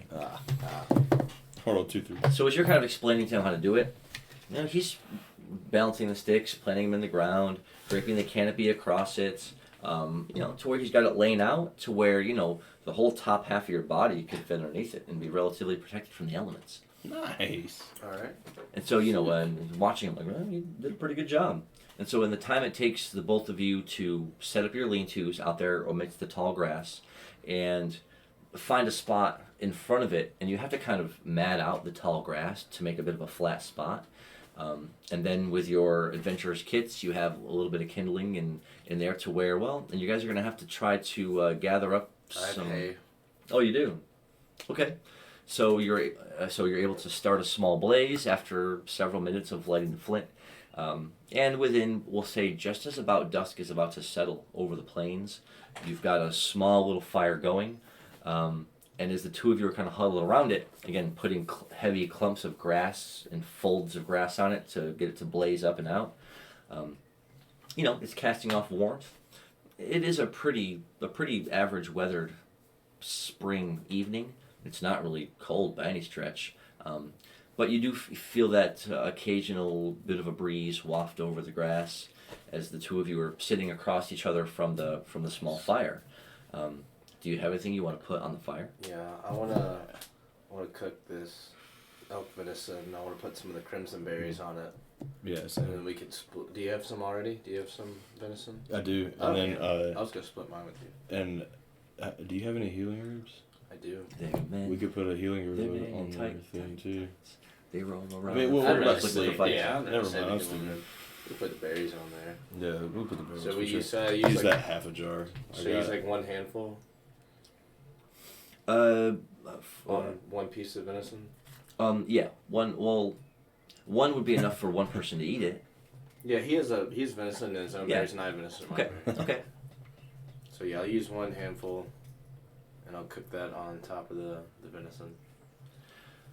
Nice. So taking it and sort of mashing them down into like a fine paste. You rub it over the top of the meat first That'll help venison too. before you start to cook it, and placing it gingerly over the fire. Within minutes, the smell of cooking meat assails your senses, making your mouth water almost instantly. Nice. It was a pretty thick slab, so about 8 or 9 minutes in, you've actually got to kind of reach into the fire and quickly kind of flip it over.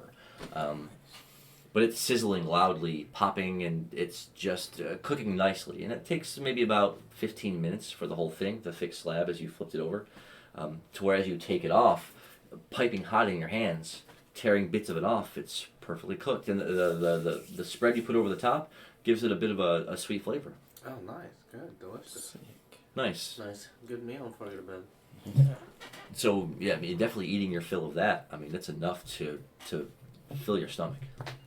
Good. Nice. And so, after he showed us a fine display of it, we're gonna do the same thing. Yeah, same exact thing. I want to use the half a jar. Wow, that's enough to have a slathering over the top and the bottom. And again, after cooking it in the fire for about 15 minutes, it just becomes a bit of a succulent bit of, say it's medium done elk venison. Nice. So tearing it apart, you devour it down. And some of it was maybe too hot, but you were so hungry you didn't even care. Yeah. Stomach full, you lie flat on your back, just letting that feeling settle in. And you lie flat on your back too, right? Just letting out a hard breath from everything that happened today. And you guys talk back and forth for a few more moments about I wonder what the prince is gonna think of our achievements. Yeah. I wonder what kind of loot they have in their vault. Those are all good ones. I want to own that castle. Hey, you should pull that panther skin out and see Oh. if it works at all after we've literally taken it from the animal I don't that used it. think I'll have to like combine it with my cloak, and then maybe put some type of magic into it or some type of enchantment. Because as the creature was dying, It I started guess you fading. couldn't see. Yeah, but that was a good guess. But you're right. Yeah, it was, for not being able to see it. Yeah, it did start to fade. I could sense the difference in its way, in the way that it was breathing. I could tell that it wasn't doing something it used to. Yeah, it was dying, and it was losing its power. So it's, what does it look like now without the color changing effect? Oh, now it looks like just Hide. normal gray, like Gray. dark gray panther fur. Okay, Cool. we need to. You need to reconstitute this hide. So as the two of you talk back and forth, you were going to, after a few moments, lean over and say something else, but you can already hear him softly snoring. Nice. I'm gonna meditate before I go to sleep, but then I'm gonna go right to sleep. Go ahead. Make sure it doesn't cost anything. Yeah, 1d4. Oh, look at you I've already. never seen it. It's like right there before. It's a 3. Nice. So lying back, you close your eyes and you let that slow, deep feeling of meditation take over you, as you attempt to lose yourself in the flow of meditation. Try to cast aside your physical body and let your mind sort of travel on its own through the concept of your thought. And after what must be several minutes, you start to feel that weightless sensation as you enter a deep meditative state. Your senses expand. You can already feel the cool breeze of the grass around you. You can already hear, those gentle crickets chirping at night, the occasional roar of a bullfrog, and even still the bird cawing off in the distance, a loud crow. And even what must be maybe squirrels or other small little woodland creatures chittering about in the grass all around you. Even to where as you're lying there, and you can even feel like a stink bug or something like zooming around near you. It's almost like you can almost get a sense of how big it is and how loud it is because you're in such a deep meditative state. Nice. Awesome. So as you drift off to sleep like that, it's going to put you in a deep sleep. And so as the night sort of, we'll say that you guys both heal back your HP and your AP. As after a few hours, the fire goes out, leaving nothing but smoldering embers, with the two of you sleeping under the dizzying, twinkling stars.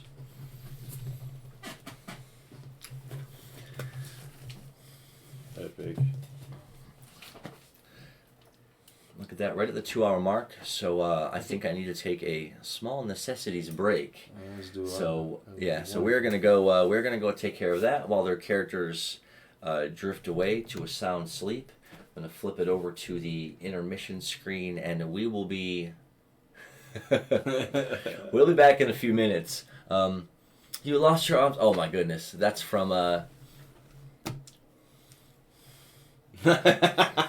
Monty Python. Monty Python is amazing, by the way. He's like, Abe Lincoln, and he goes, "Did you say Abe Lincoln?"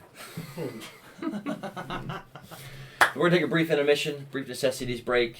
You guys, we will be right back. We'll see you in just a few minutes. We'll be back.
Oh, welcome back. Welcome back. Howdy. So thank you guys for sticking around. We're about to get into a little more gameplay. We were going back over the chat. We saw Rock's in a job opportunity here. We were actually just kind of talking about that. So I'm trying to picture you working on the farm. Yeah, I can't wait. You'll have to. And when you get the bus going, I know you're working on. Yes, and you know what? When you're on tour, Rocks, please come and see me so that we can get you a spot here to sit and you can come and roll some dice with us. How about that? Wouldn't that be amazing?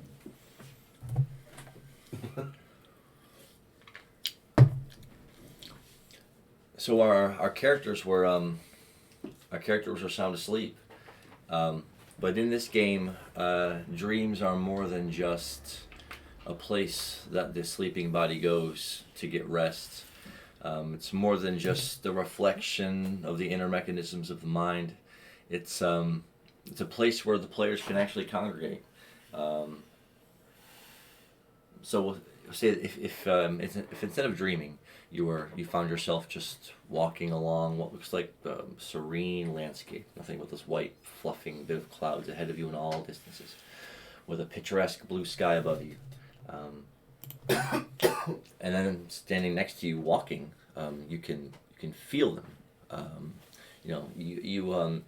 You've got his gait down, the length of his stride. That's what that's called, right? So that you can even tell by that it's Sprinkles walking next to you. He's walked with you for literal days now, just listening to the way you walk. So. Guess it's a signature. Yeah. So as the two of you are walking together, all of a sudden on your other side is somebody else. As you turn almost in a panic for a second. No, it's just Stevie Mill. He's just looking at you going, well, welcome back. Well, welcome back. So as he puts one finger up and then points down towards the clouds, as soon as he touches the surface of the clouds, they instantly in a moment all sweep away in all directions, revealing underneath it nothing but limitless sand. The sun suddenly overhead burning hot and brightly over you as a desert spans into view in all directions. Stevie Mill says, in this place we're gonna play a game that is known throughout the history of this game as one of the finest contests of strength, battle of wills, clash of power, call it what you want. The game is started out as challenges that fighters or adventurers would do against each other to settle a dispute, a wager or a debt. They would draw a circle in the sand, and then once they'd step inside, they would literally tie their hands to one another, one wrist to one wrist, and then from there, it's really the first player or the first adventurer that can hit the other person twice is the one that wins, settles a dispute, takes the wager.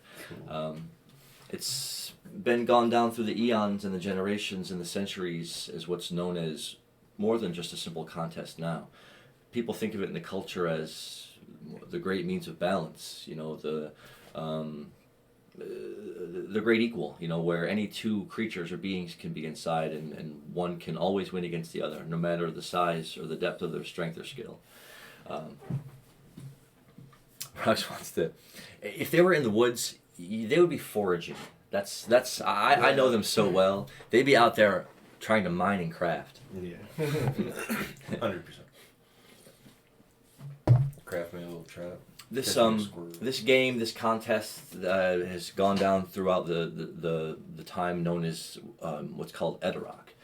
And so as soon as Stevie Mill sort of finishes saying that word, a circle by itself draws itself in a perimeter around them in the sand. Torches appear around you as the bright sun begins to settle a bit as the whole entire blue sky dims to a darker shade. So say, and we'll just go ahead and do an example of what an Edarock match would look like. To say that Irving and Sprinkles are standing in the Edarock ring, they would only have to roll d6s, and it's really the player who gets the best 2 out of 3 first is the winner. But no, hold on. We're gonna use the tray. We're gonna use a tray for this. I hope you guys can get a good.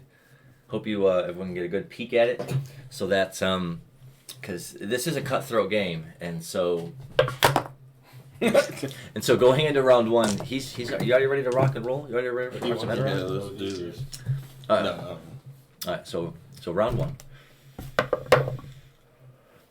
A 5 and a 2. Sprinkles takes round 1 easily. All right, going into round 2 to win. That's a 5 again. He hopped over it. See, he tried to hit it. He tried to hit it, and it bounced over it. So you get the best 2 out of 3. So instantly hitting him twice quickly, he stumbles back, falls out of the ring. Putting one hand up or one pawed hand up like this, Sprinkles declares himself, I am the Edarock champion. I challenge you right away. One more time. Let's go. One more game. Let's go. 3, 2, 1. Tied 2. They tie deuces in round 1. Look at these, and these ties, because we play this at the brewery. They tied once. They tied twice. We play in the brewery, and we have epic Edarock tournaments. You got a 6. 4. Ooh, 6. Reroll your 6. 5. Alright. 3, 2, 1. Oh, he whiffed it and hits him with the 3. You see how he whiffed it and didn't roll it? Edarock is really when you play in the battle box like this, Zelfer, it's really changed the game a lot because Alright, he won that one. they can wait for someone else to roll and then hit the roll, and then it changes the roll. Nice. I've seen it bring many a fighter to ruin. Battling inside this box. And John C. made this box from scratch years ago. Mm-hmm. And this thing is held up. Like, it is held up. It's held up. Because we use this box all the time. Absolutely. As you see, they're proficient. They're proficient in how to battle in the box. So who won that? Who won that set? Who won that one? So now it's 1-1. Yeah. Oh, one Edarock win apiece. So now we really should go to a clutch third one. And we'll say whoever wins this one, I'll give a prize of meal to. Oh. Okay. All right. Money's involved. Money involved. A 3 on a 2. See now Irvin wants to get round 1. Oh. He's trusting the heart of the golden dice. A 3 and a 4 for Sprinkles to take round 2. It comes down to this pivotal final round. A 1. Oh no. And a 5. Look Oh, at man. that. He got the money. Takes the Edarock best 2 out of 3. For winning this first inaugural Edarock tournament back here in the land of Argela, which I haven't been to in a very long time. I will give you 1d4 times 20 mil. Hey. 2. 20 times 2. 40 mil, A cool 40 mil. Let's go. Stacking them up. Nice. So now, and we have done Edarock like this for decades, like years and years. And you've known since the very beginning of meeting me when I played, like it was always something that we would do is just a test or a contest. And it's changed a little bit though in that now, because we've had 3 players a lot, we've talk about Yoda pie. It's an item. It's an item for one of the campaigns, bro. Yeah, it's a Yoda pie. Oh my gosh. Oh, bro, what an item. What an OG. So now we made a derivative of Edarock called Triple Edarock or Triple Rock, bro. And it really is just the same as Edarock, but it's 3 players playing at the same time. And instead of a standard 2 out of 3, it always runs to who can get the best 3, who can get the 3 points first. And so it's been, I know, bro, it is so good. It is so good. And so we now have Edarock champions all the time after tournaments and stuff, but we have a Triple Rock champion too. And when that title gets passed around, the winner gets mil, like just for winning. And if they defend, if you get consecutive defenses with it, then the prizes scale up until you're getting to the good stuff. They say, because I love giving out good loot. So I'm gonna enter myself. A new challenger has appeared. Nice. So instead of an Eda Rock match, we'll make it a triple rock match. Actually, I have Drum, the Namekian Dark Mage, right here. Hey-o. He's gonna step into the triple rock arena. I'm gonna use Drum, and he's just gonna pull his hood back, and he goes to like make a fighting pose like this. He yells, "You guys are finished!" Oh, whoa! I got a 1. Oh, I thought it was a 1d8 for a second there. Nice! I hit the 6. Hey, good. Drum takes round 1. Rolls the bonus. That's 1 point for Drum. 3, 6. 1 point for Irving. 6s are flying tonight. Oh, I hit a deuce. Bro, keep it in the box. Trying to hit me. Hits a deuce. Ooh. Do we get a third? Oh, wins with the 5s. That's 2 points for Irving, so he can win it right now. I have 1 point, and you have None. Ooh, you have 0 points. 0 points. Ooh, I hit the 6. That's my second point. Yeah. And second 6. So either of us are poised to win. He hits the 4. I hit a 4. Hits the 6 to get a point to deny the victories. What a clutch point. What a clutch point. So now it's 2 points to 2 points to 1 point. Will you bring back? No. We'll see. Will you bring it back? I hit a 2. A 3. A 3. So now that I'm out and they have to re-roll their dice off. Oh, he hits the 6. Hits the 6 for point number 3. Hits 2 6s. Will he hit 3? Man. So so he would win the triple Eda Rock or the triple rock championship. So but did you already have it, or did My Franch had it. But there hadn't been one in this game yet. Mm-mm. So you're the first winner of the triple rock championship. Well, the standard prize for that is, oh man, it's so much mil. Oh my god. Okay, well Thank you. that is a lot of mil. But you guys are heading to Hamlina City. So I'll give you the standard 1d4 times 44 mil. That is so much mil. That's a lot of mil, especially since I'm level 2. I get 1 44 hits the 1 and gets 44 mil. No. That's whatever. That's how much I got. That's awesome. Thank you. Trust me, if I had the force, I would be like, the dice would go to hit this, and it would just happen to tumble a little bit more and land on the 6. Always. Just boom. At the vacuum cleaner. I'm an absolute legend. So now that you win the Triple Rock Championship, do you wish to defend? Who's challenging? Me. Let's do it. All right. Well, so now instead of Drum, we're gonna say that our other character who's not here, Slippy, the Slime Bard, hops in.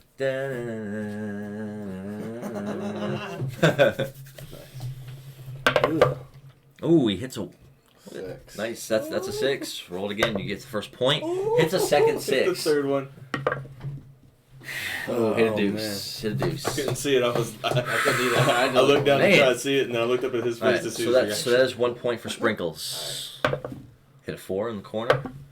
A 4 and a 5. Take it by 1. Irving takes the second point. So you each have 1 point apiece. I got to get on the board here. Slippy says fast as fast can be. You'll never catch me. We rolled another 6. I hit a 6 to tie. Roll 2s. Well, let's roll my bonus. Where's your bonus? Let me roll my bonus. Okay, let's roll the tie off. Brothers. Hit Not the doing 6. this. Hit the 6 for the point. 1 point for me. So is that 1 point all? Yeah. Everyone has a point? Okay. Ooh, Oh, 1 and no. a Can you get 3 mine? No? Okay. and 5. Takes point number 2. Let's go. Are you poised to take the Triple Rock Championship I want away? that. Are I you want- poised to take it I away? want that sweet 44 mil. Oh. When I roll 1, that's Here it is. Look, I roll no. a 4. I roll a 4. Ooh, he takes it. He takes it with a 5. Very 3 points to 1-1. So for taking the Triple Rock Championship, you are awarded 1d4 times 44 mil. That's so much mil. Hits the 3. Hey. What's 3 times 44? 88 plus 44. I don't know what 3 times 44? 92 That was plus 132. 40. 132. 132. Yeah. Yeah, that's right.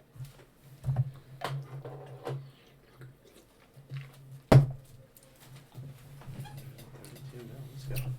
Yeah, you know, I guess I have to put like the dice rolling. I have to put the dice rolling plugin, I guess, into the chat to where you can roll dice, because I don't think you can roll dice right now. But I know you can add it in as an add-in. So then if Zelfer wanted to challenge somebody, he could roll d6s from the chat. Oh.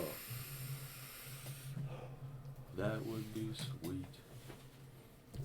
Have Eterog games. With the You know what? chat. If you're going to roll dice there and put them in the chat, then I'll do a quick Eterog match with you, right quick, me and you, and I'll put mine in the chat too.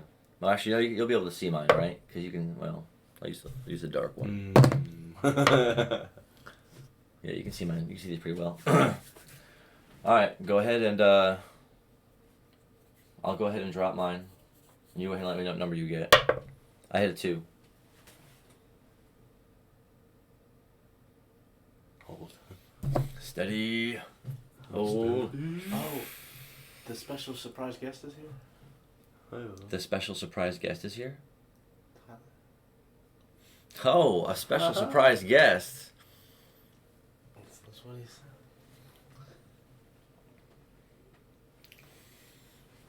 Well, we have a special surprise guest. If he would just... We have to go let him in. Oh, would you? Yeah. He would just have to present himself. Welcome, super special guest. Roll it again. I don't think you can put them. You can put rolls in the chats. And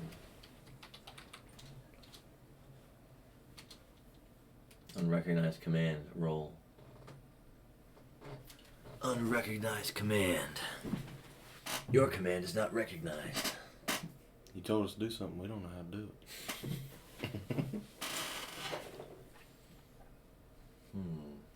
I don't even know how to do that. I'm new in the ways of the Streamlabs. Let's make it a triple rock. Just let him He one. rolled in on the 1. I was trying to challenge him 1-on-1. He got a 3. All right, so you take round 1. Yeah, Let literally me 1, 2, 3. let me break round 2. Let me break you in round 2. I hit a 3.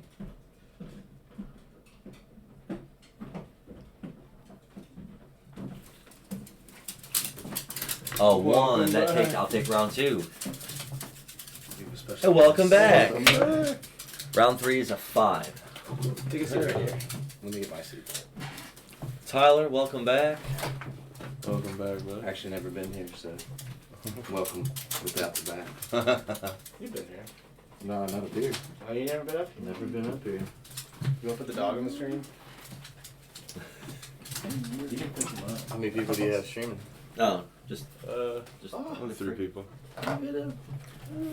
Oh, nice. Then I win. Hey, I will take that Eterok match and.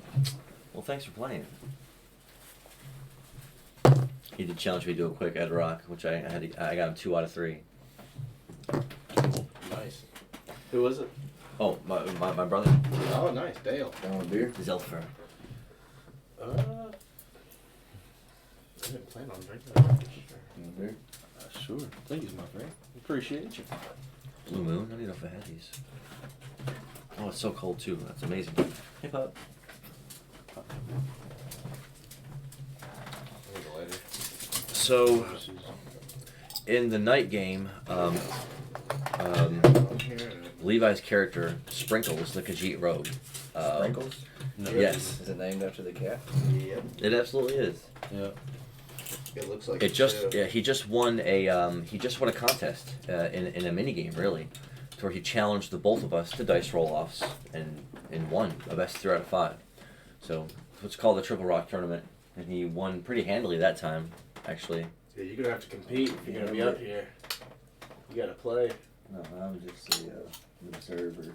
In a minute, You gotta roll the dice, I got it set up right there, so where actually when you look over, Dude, I used to have. when a I'm Gambit- leaning over the I had table, a- you can really see it. Yeah, I had a Gambit figure. I don't know if I still have it or not. Oh, really? Several tries. You'd like had to pry it. Yeah, this is.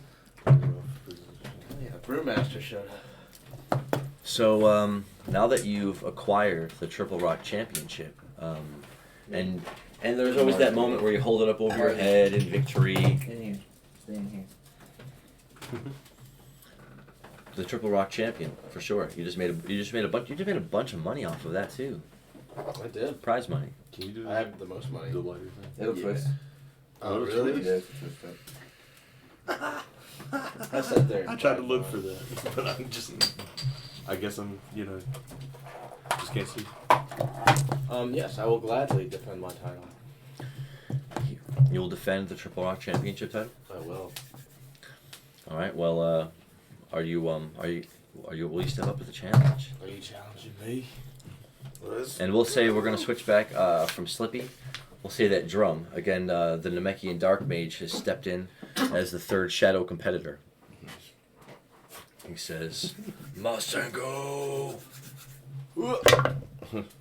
Ooh, nice Take it six. with the Nice six. 6. Irving gets round 1 with a 6. Deuces. Oh, 3 twos. Everyone hit a deuce. What a Crazy roll. crazy.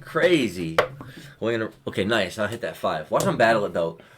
Ties the 5. Why'd you knock my 5 out? Ooh, Why I'll did you take let the him- point. I'll He take the hasn't won. point. I'll take the point. Thank you for that point, sir. Because our other friends haven't won it. So. So that's 1 point for Screw you them, and I one wanna- 1 point for you and 1 point for Drum. Ooh, I hit a 6 in the corner. Can't knock my 6. Can't knock my 6. Look at him trying to hit my 6. Look at him. Gave it to you. Unreal. Knock my 6 into a 2 to give him the point. So now he's at 2 points. And you have 0 How and I many have points do you? 1 and you have 0. Oh, well. I'd rather him win it. He's poised to take your championship I got a 1. away. I got There a it is. 4. No. Ooh, Roll we it roll off. off. All right, this is for a point for you, and nice. I take it. My So first that's what 2 points, 1 point, 1 point. Shit. Look at him battling. Gets the 3rd point. So point. takes Takes it back. as he strips the Triple Rock Championship from you, he shouts in a mocking victory, holding it over his head. Mill literally begins sprinkling out of it, landing in your inventory to the tune of 1d4 times 44 mil. It just seems like so much. Another one. Another 1. He gets 44 mil. Okay. Well, the title seems to be changing hands back and forth. No one can seem to successfully defend it. Could we try a different game, maybe? Ah, okay. Yeah. Let's venture. So we'll say because there's the 2 of you. Well, actually, we'll do it on a higher number. Cause see how many rounds it can run. Or we could do a tournament. An Edarock tournament? No, there's enough players for an Edarock tournament. Oh. Because then it'd be a ton of NPCs. Yeah, And they tend to do pretty well. They tend to whoop a lot of ass. this is true. So you know what? We'll do it on the 1d20. And I'll roll the hot number. The hot number is a 5. Actually, and we'll do it this way. We'll say you guys have to take turns rolling one of your dice, the 6, the 8, the 10, the 12, or the 20, right? And you guys have to go back and forth until you roll a 5 with every single one of those dice. And you can pick which dice of the pool you want to use first in every turn. Oh my gosh. The D4 can be excluded because it's yeah. not cool enough to ever hit a 5. Yeah. See. So the 12 included? Yes. Oh, wow. A 6, an 8, a 10, a 12, and that big 20. Alright. Cool. And actually, I'm gonna count down turns because I'm gonna count down turns. I'm gonna start You can use a spin down. turn 1. Yeah, you just spit down. All right. Turn 1. What dice you guys gonna use? I'm gonna use 20. You gonna start with the 20? Okay. Try to hit 5. That's a 6. Bops yours into a 4 and hits a 19. I tried to Well, give you another roll. that's turn 1, no successes. An 11 and a 1. There's a lot of ones on the table. A 4 and a 5. hits the 5. You can put that right up there. It is complete. No way. It's all downhill from here. Gets the 20 out of the way. Do the Gets the D10. 20 out of the way. Hits a 7 on the D10. Hits a 9 on the D20. Hits a 10 on the D10. Can I re-roll it? Will you roll it again? Absolutely. Hits a 1. Okay. Turn 5. A 17. And a 9. A 14. And a 4. No one's gonna hit a 5. Guess no one's ever gonna hit. Hits the 5 on the D20. There it is. Clears it in 7 turns. Hits a 4. Hits the 5 on the D6 right off the bat. And the dice flying. A deuce. A 1. Going down to turn 9. A 7. Where are the 5s? A 3. Knocks yours The into man. the 5 to The clear man. the D10. What a legend on Appreciate it. turn 10. A 3 and a 4. Hits the 5 on the D8. Nice. Clears it. It's a 6. Rolls a 6. Will you roll it again? Hits a second 6. Will you roll it again? Ooh.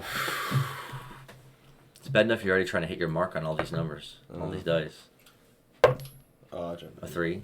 Going into turn 12. 2. I keep missing. 2. You good. 9. A 6. Will you Well, roll you're it sexy. again? 7. Oh! Holy flip!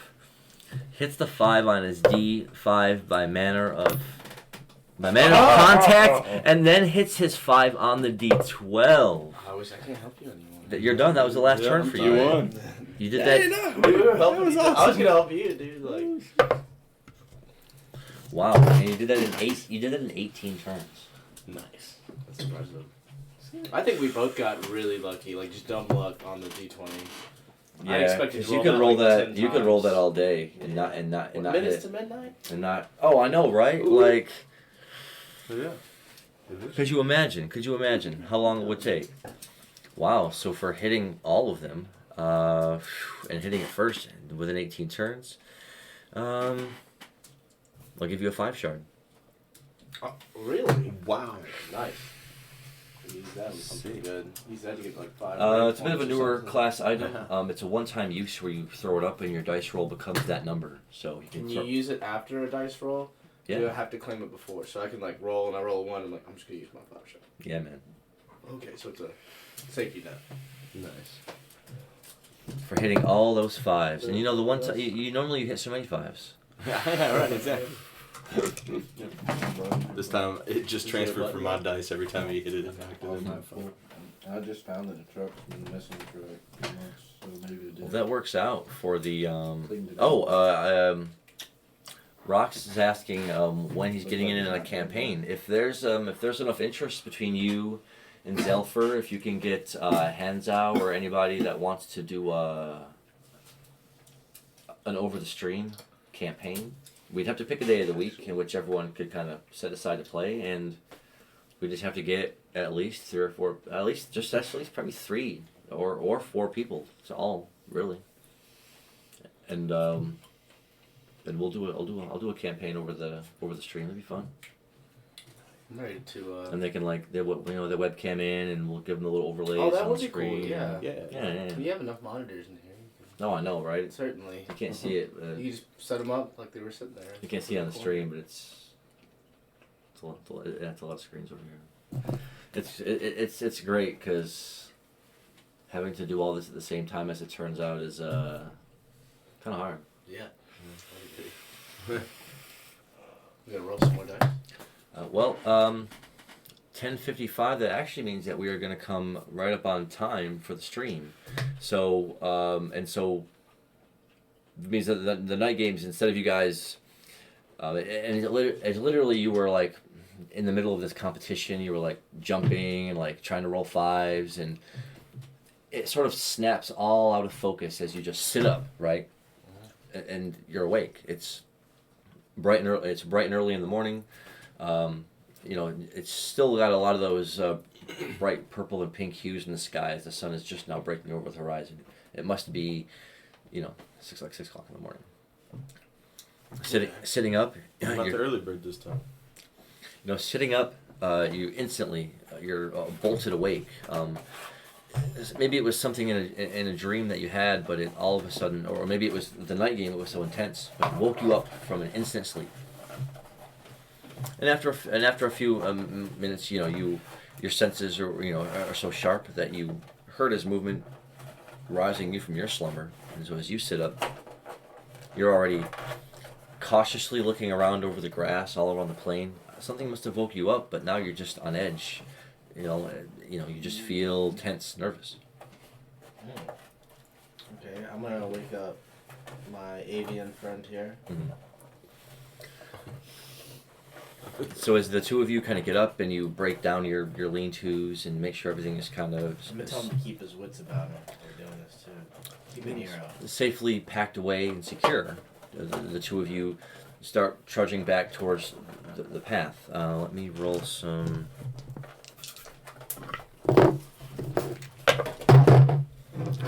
No, that's not the worst luck. But as you walk towards it, you can see off in the distance, up on the road ahead, what looks like a small procession of horses, maybe. You see their dust rising up around them. Are they horses or mules? They're moving definitely in a trot like horses. You wouldn't often see a mule running at length for that given period of time. You're right. So the horses move, and as they come closer into view as you're walking up towards the road, there are riders on them, and as they draw closer into view,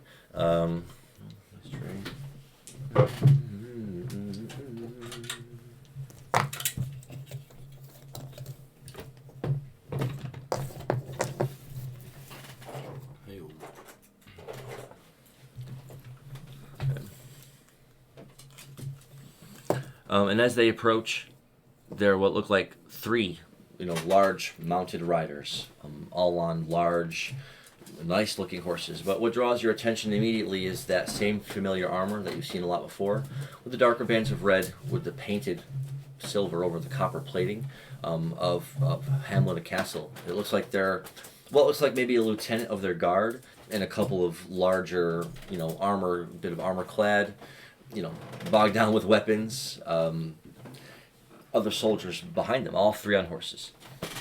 As you are walking up to the path, they all three stop and rear. The larger one, the one in the front, and he's got on one of these captain helmets that has the domed little metal piece over the front. Looking down at you with an iron gaze, he says, "Ho! I believe you're who we're looking for. Are you the ones that the prince dispatched?" Yeah. Yeah. Says, We recaptured the outpost. Yeah. says, "The Highness has been awaiting your return. Please, let us accompany you." Cool. So there's like a carriage we can ride in? No, you'd be horsebacked on the back of Okay. one, and you'd be horsebacked on the back of the other. Yeah, Alright. definitely. Riding double. I guess so. Some might call that notes to both. So as you secure your things for riding on horseback, cinching down, and as you kind of get up behind one rider, and as horses are so big and they let out even the way they breathe is so distinct that you can always sort of tell where they're at. His character can't see. So you're able to walk up to one easily, and the animal seems pretty acclimated to your presence. It doesn't seem spooked or anything at all. Cool. As you hoist yourself up onto the back of it, the three horses again turn with the two of you in tow. As the small procession starts trotting along, and you actually weren't that far from Hamlina City, really to speak of. You were only trotting along for maybe 40 minutes, which means that it would have probably only taken you 2 or 3 hours to get there had you left right away. But is that you were trotting along, you hear one of them sort of shouting at you from in front of you while you're riding that, the prince had really just sent them out. Really behind another small caravan he sent out with supplies and men and, all sorts of provisions for the outpost. So you actually missed that. Okay. Because you guys woke up a little late to have seen that go by you already. I'd just be like, yeah, it was pretty easy, and then I want to show him the head. Oh, the severed head? The severed head of Vedit O'Vanin? Yeah. Who's This guy. Just like, this trash here? This filth? Pretty basic level 1 enemy. Yeah. Bro, it was a battle. He actually whooped you guys pretty bad. Yeah, he did almost actually. Like Yeah. I think Drum had to heal a couple of times. Indeed. He took quite a few of the licks. So as trotting along on the horses, the distant form of Hamlina City and its castle appear in view, and as it draws ever closer, and you can even see now that as you're getting closer, the castle, as I sort of introduced it, is in the process of being built. Especially the big taller sections are gaping wide open with big wooden cranes leaning up against them, with workers all the time constructing literal tall spires and stairways and rooms in the upper parts of the castle. The whole thing is under complete construction. So cute. So, and that's always something that's in view. And with, Hamlina City, and I call it city loosely, it's only a town of maybe several hundred people. Only a more recent a town that's been there for, maybe only 50 or 60 years. So still pretty new for them to be trolling along and building a big castle in the middle of it. But as the gates are wide open and the horses trot their way in, you make your way up the main center of the town. And it looks like a lot of the damage that had been caused from the attack a couple of days before seem to be most generally repaired. No more scorch marks on the sides of buildings or broken windows. No dark mired blood stains all sprayed out along in the dirt. All looks pretty clean, and like the majority of the damage, as far as you can see, is all gone. So the horses take you up, and even to the point where you get to the gate of Hamlina Castle, which they had encountered a bit of a skirmish there, where they were attacked by these hounds and some wizards, and actually blew up a big section of the front part of that gate. But as you pass through it now on horses, it looks completely restored. Even the newer sections standing out with their paler gray stone against the darker weathered stone of the older rocks set next to it. People here work real fast. Diligent workers. Yeah. So the going right on through, the horses all come to a stop, allowing you to dismount as the big double set doors of Hamlina Castle are there in front of you. So walking up to the steps, you see that as you approach, they open. As a large, statuesque butler stands there in front of you. It's another one of these strange species that you don't normally see a lot, but it's a tall, gray-skinned merfolk man, wide-shouldered, with those fins coming off of his face and up high in his head, right? And his hands are blue and his face is blue. But he's a tall butler for the castle. So he opens it up. He's like 6'8", he's like 6'8", big guy. As he opens it up, and as you guys just sort of walk in, once you go through the foyer and up a hallway, you're out into the main throne room, yet again. And before the last time you had been here, you had come in from a different side, literally right where the ladders and scaffolding were, as they were building the high arcing ceiling and putting decorations on it, setting mounts for chandeliers and things like that. A lot of that is still going on, as workers are going up and down the ladders, bringing paint up there and boxes of things. So you have to kind of walk around. But the table is set It's got looks like they're just setting out what would be the brunch repast, which is just like some kind of hot tea drink and some kind of like not sconces, but like something along those lines. Little bready cakes. I want to eat it all.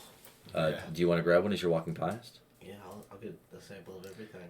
Well, I guess you can, because of your guile and stealth, if you want to just roll a 1d4 to just try and grab some off a plate as you're walking past, you can. Oh, I thought I was just allowed to have them. I feel like I'm the hero walking in here. Yeah, but they haven't really. You're walking up to it, as opposed to. Yeah, I mean, you just actually grab one and then one, and you have two. What look like, they're like. They're like bruffins. They're like a muffin, but made out of like a bit of like a flaky bread. I'll give one to him. Hey, and I'll eat one. Nice. Yeah, you take one. Yeah, you have two, and you just, and even though you hear it to where you can just reach out and grab it.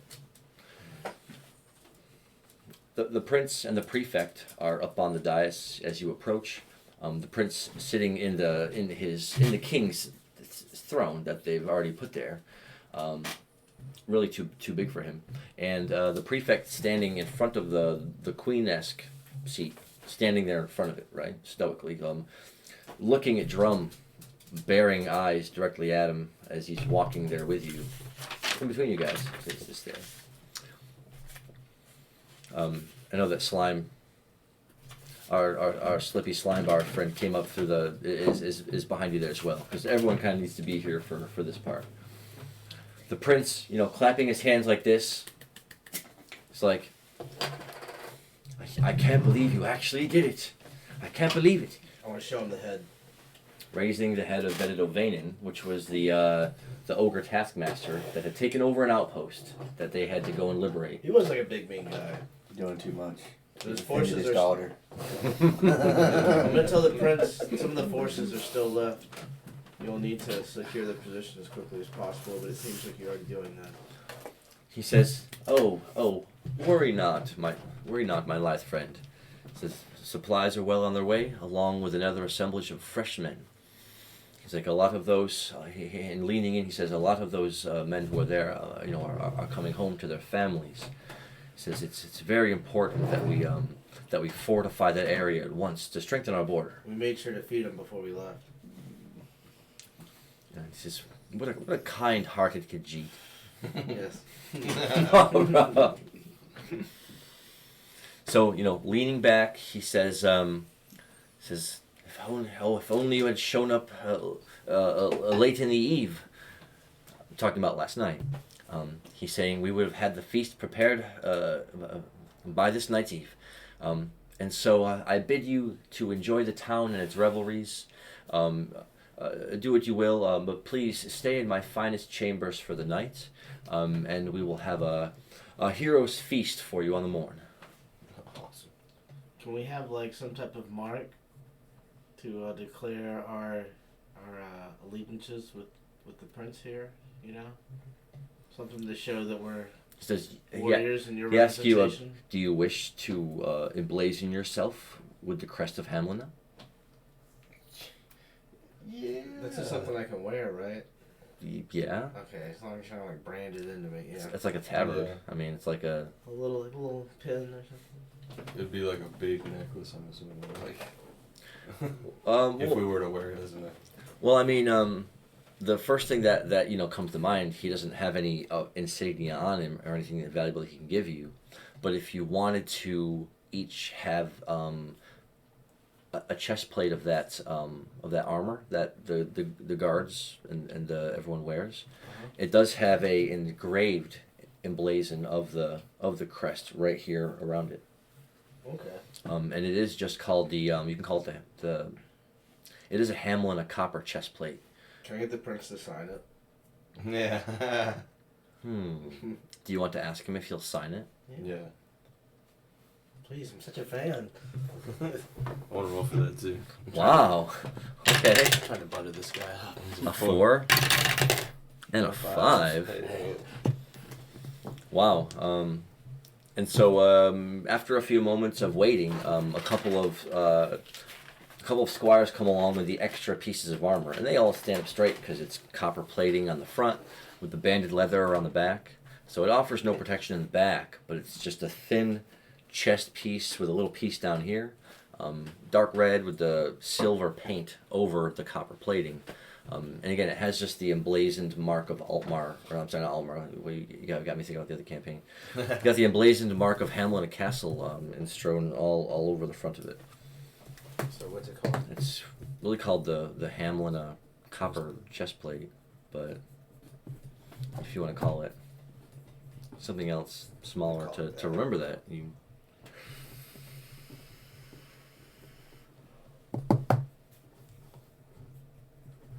All right. And he signed it. Yes. Not to say that he signed it, but Put a mark on it. well, it's not even a thing that'll really stay. The only thing that he can do is like dip his ring in hot wax and like push it on the shoulder piece or something. So it's a smudge. It's a smudge of his royal insignia of his ring, but it'll just wear off after a little bit. Okay. Nice. Just send that to Kaylee, by the way. She always Um, snaps me for And that. so, because by the time you got to town, it was only about, let's say it's about 9 o'clock in the morning. So you guys would have the whole day in Hamlina town to check things out and shop So, and do things. And then you can stay in the finest chamber in the castle, the finest guest chamber in the castle tonight. And then in the morning, he's offering to throw you a hero's feast. wonderful. All right. Let's party. And so that is where we are going to leave it for this time. Really appreciate everyone for jumping into the chat, for watching us roll these dice, watching us catch some prolific fish. I know you were watching. You were watching too, then, right? Where they A were little fishing. bit, yeah. What great fishing! That fish. Here's the fishing. I was really Bro, good. you're getting beat up. Sea brim. Guys, and if you missed any of it, you can always go back and watch it on the YouTube. We'll post it to the Stevie Mill Plays YouTube channel at the end, of course. And thank you guys as always, and we will see you Next time.